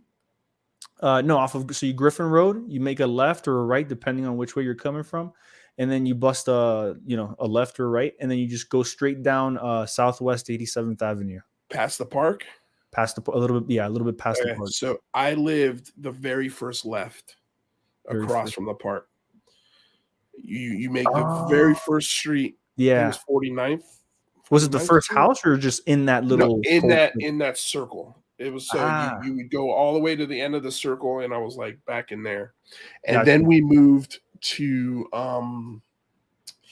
we lived in that Timberlake house for like 2 years, and then we moved to Palm Avenue, Okay.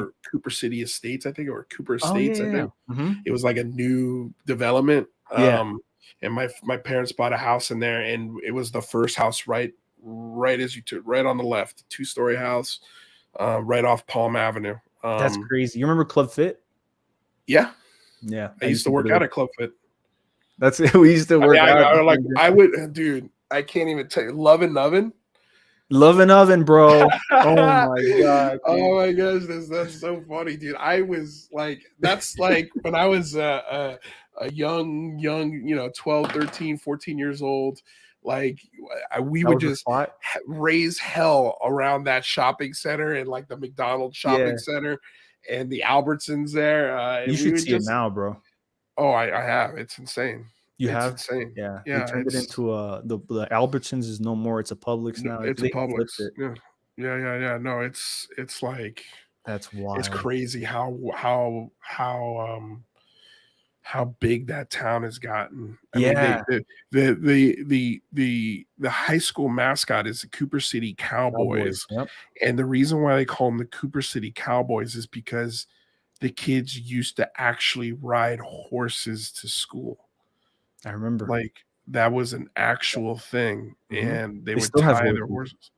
horses. That they Or ride to school? no. Yeah, okay, I Or was by gonna like say. Southwest Ranches and Yeah, like yeah, yeah. No, yeah, there's still horses in those neighborhoods for sure.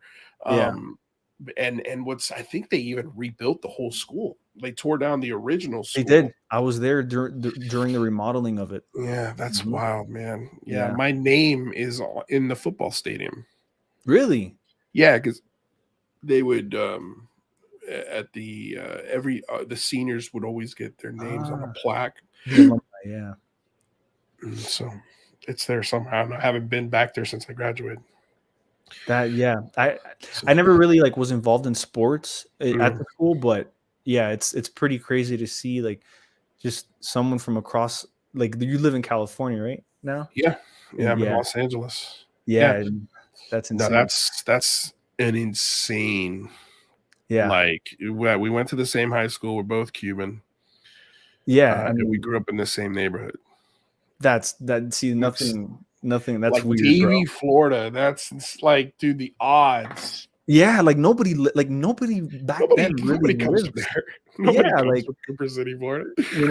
like Yeah, that's it's it's a crazy. family type thing, like it's suburban, like it's, Very nobody. suburban. Yeah, Yeah, like it's not a yeah. place people go like, No, tourists and stuff. no. So There's no. There's.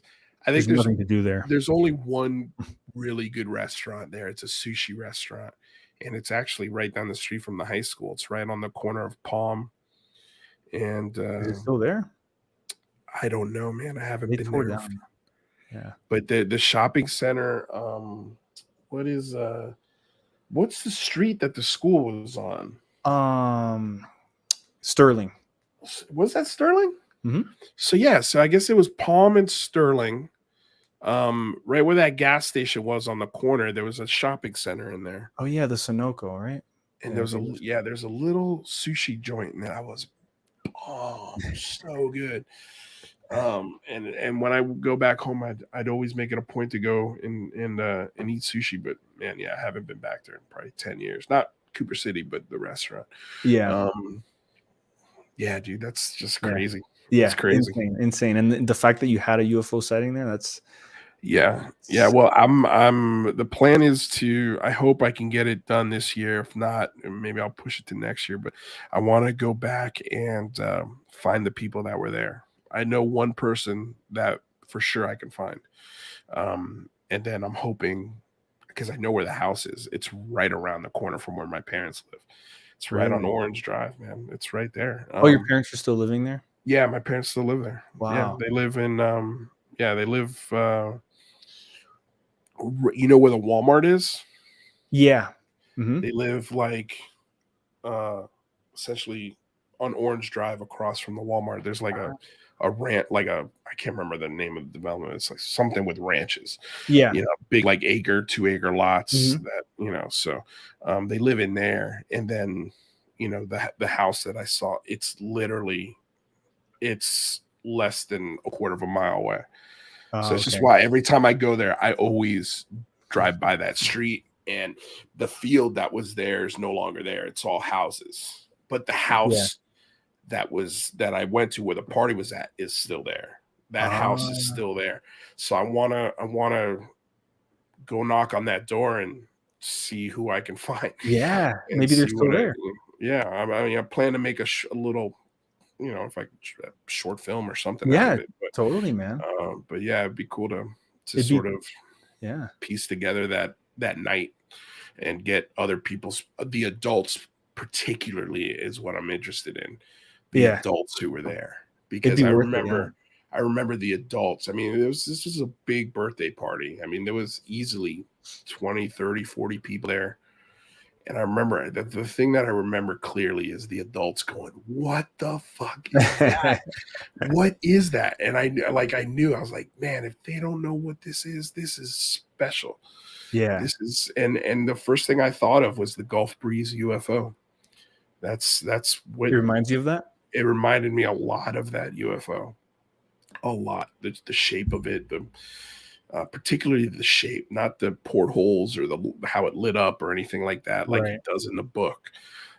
Just the shape of it is what sticks out, or what was most similar to those two. Damn. Yeah. Let's take a look at that case. What's it called again? The Gulf Breeze UFO. Cool. And yeah, that's a rabbit hole, because Is it? some people say it's fake, some people think it's real. There was a YouTuber who did a really great breakdown of that whole thing, and I was like, okay, that's cool. And he walked away going, man, for a good while I thought it was bullshit. I don't know, like there's a lot of, like, it would be the thing that impressed him the most about it was to fake something like that, you would have had to have been an incredibly skilled photographer, and the gentleman, right? at the time, because there was no digital photography, it was all film. Yeah. So to fake those things, it's a different ball game. And so, when he walked away, going, I don't know if this guy had the technical know-how to fake something like this. It was cool. It was very, very cool. But either way, it doesn't matter to me. I don't give a shit if you believe. And again, like, I tell this story, and I usually preface it with, hey, this is my story. I'm not putting this on the table as proof. Take it for whatever you want. And if you have a story, just please offer me that same respect. Right. I don't expect me to take this as truth or run to a You're senator with it. I'll listen. I'm here to listen, but like, it's a story. Like, that's all I have. All I have is a story. Well, I believe that you saw something, man. I believe that you saw something. I believe it too. I believe it too. But because I've seen things too, but it's not finite, or it's not concrete. I've had those moments too, and that experience in particular, I think, made me a better observer. Right. Because when I see something weird, I now just sit and I'll watch and I'll observe for as long as possible. Same. I try, but I have floaters in my eyes that are literally so annoying, dude. Because I had LASIK, and it fucks with my vision. I'm like, like I'm trying to look up at the sky, and light penetrating through my iris is like, I can see little floaters, little constantly. hazies. So annoing. Fortunately, I've never had any real eye issues. I've never had to wear glasses, or it's pretty good vision. It sucks. It's starting to. Like, I've noticed when I was playing golf last, I used to be able to see the ball the whole way down. But if I hit it really good, it goes past 250 yards. I Yeah. can't see it. I can't see it no more. It's nearsightedness, right? Yeah. I have no idea. Yeah, I don't wear glasses, so I don't know all those terms. I've heard the terms, but I'm not sure which one means what. It sucks. I was raised as a kid, and like growing up, I've always had like bad vision, but LASIK fixed it. But now I have the fucking floaters. Hazies. Yeah. Weird. Yeah. But Lou, man, I want to thank you again, bro. Like absolutely. It's been really nice getting to know you, man. Like, you're a really cool dude. I'm a huge fan of the show. I watch almost every episode. Really like the last episode with Carl. Some interesting stuff. That got me excited. Yeah. Well, Brandon Fugel reached out to him over the weekend. Oh, I want to see that. So I think Brandon might actually be helping him out as far as getting, some better equipment, maybe some more eyeballs out there. Nice. So who knows? We'll see, man. I think we're gonna have to plan a trip to Utah here real soon. I'm 5 hours away, man. Let me know if I get invited. Hey, more the merrier. But yeah, I'll keep you in touch, man. Christian, I appreciate the conversation. It was likewise, bro. Always love when I don't set expectations, so that way I get surprised. And this was a very, very fun conversation. So anytime, man. Yeah, anytime, man. We'll keep more than happy to reach out whenever you want. Awesome. We'll do, man. A lot more to talk about. Anytime. There's always a lot to talk about. So anytime. All right, brother. Go Cooper City Cowboys. Go Cooper City Cowboys. Fucking wild, man. Wild, absolutely batshit crazy. But yeah, man. All right, brother. Have a good night. All right, bro. Take care, man. Thank you. Peace.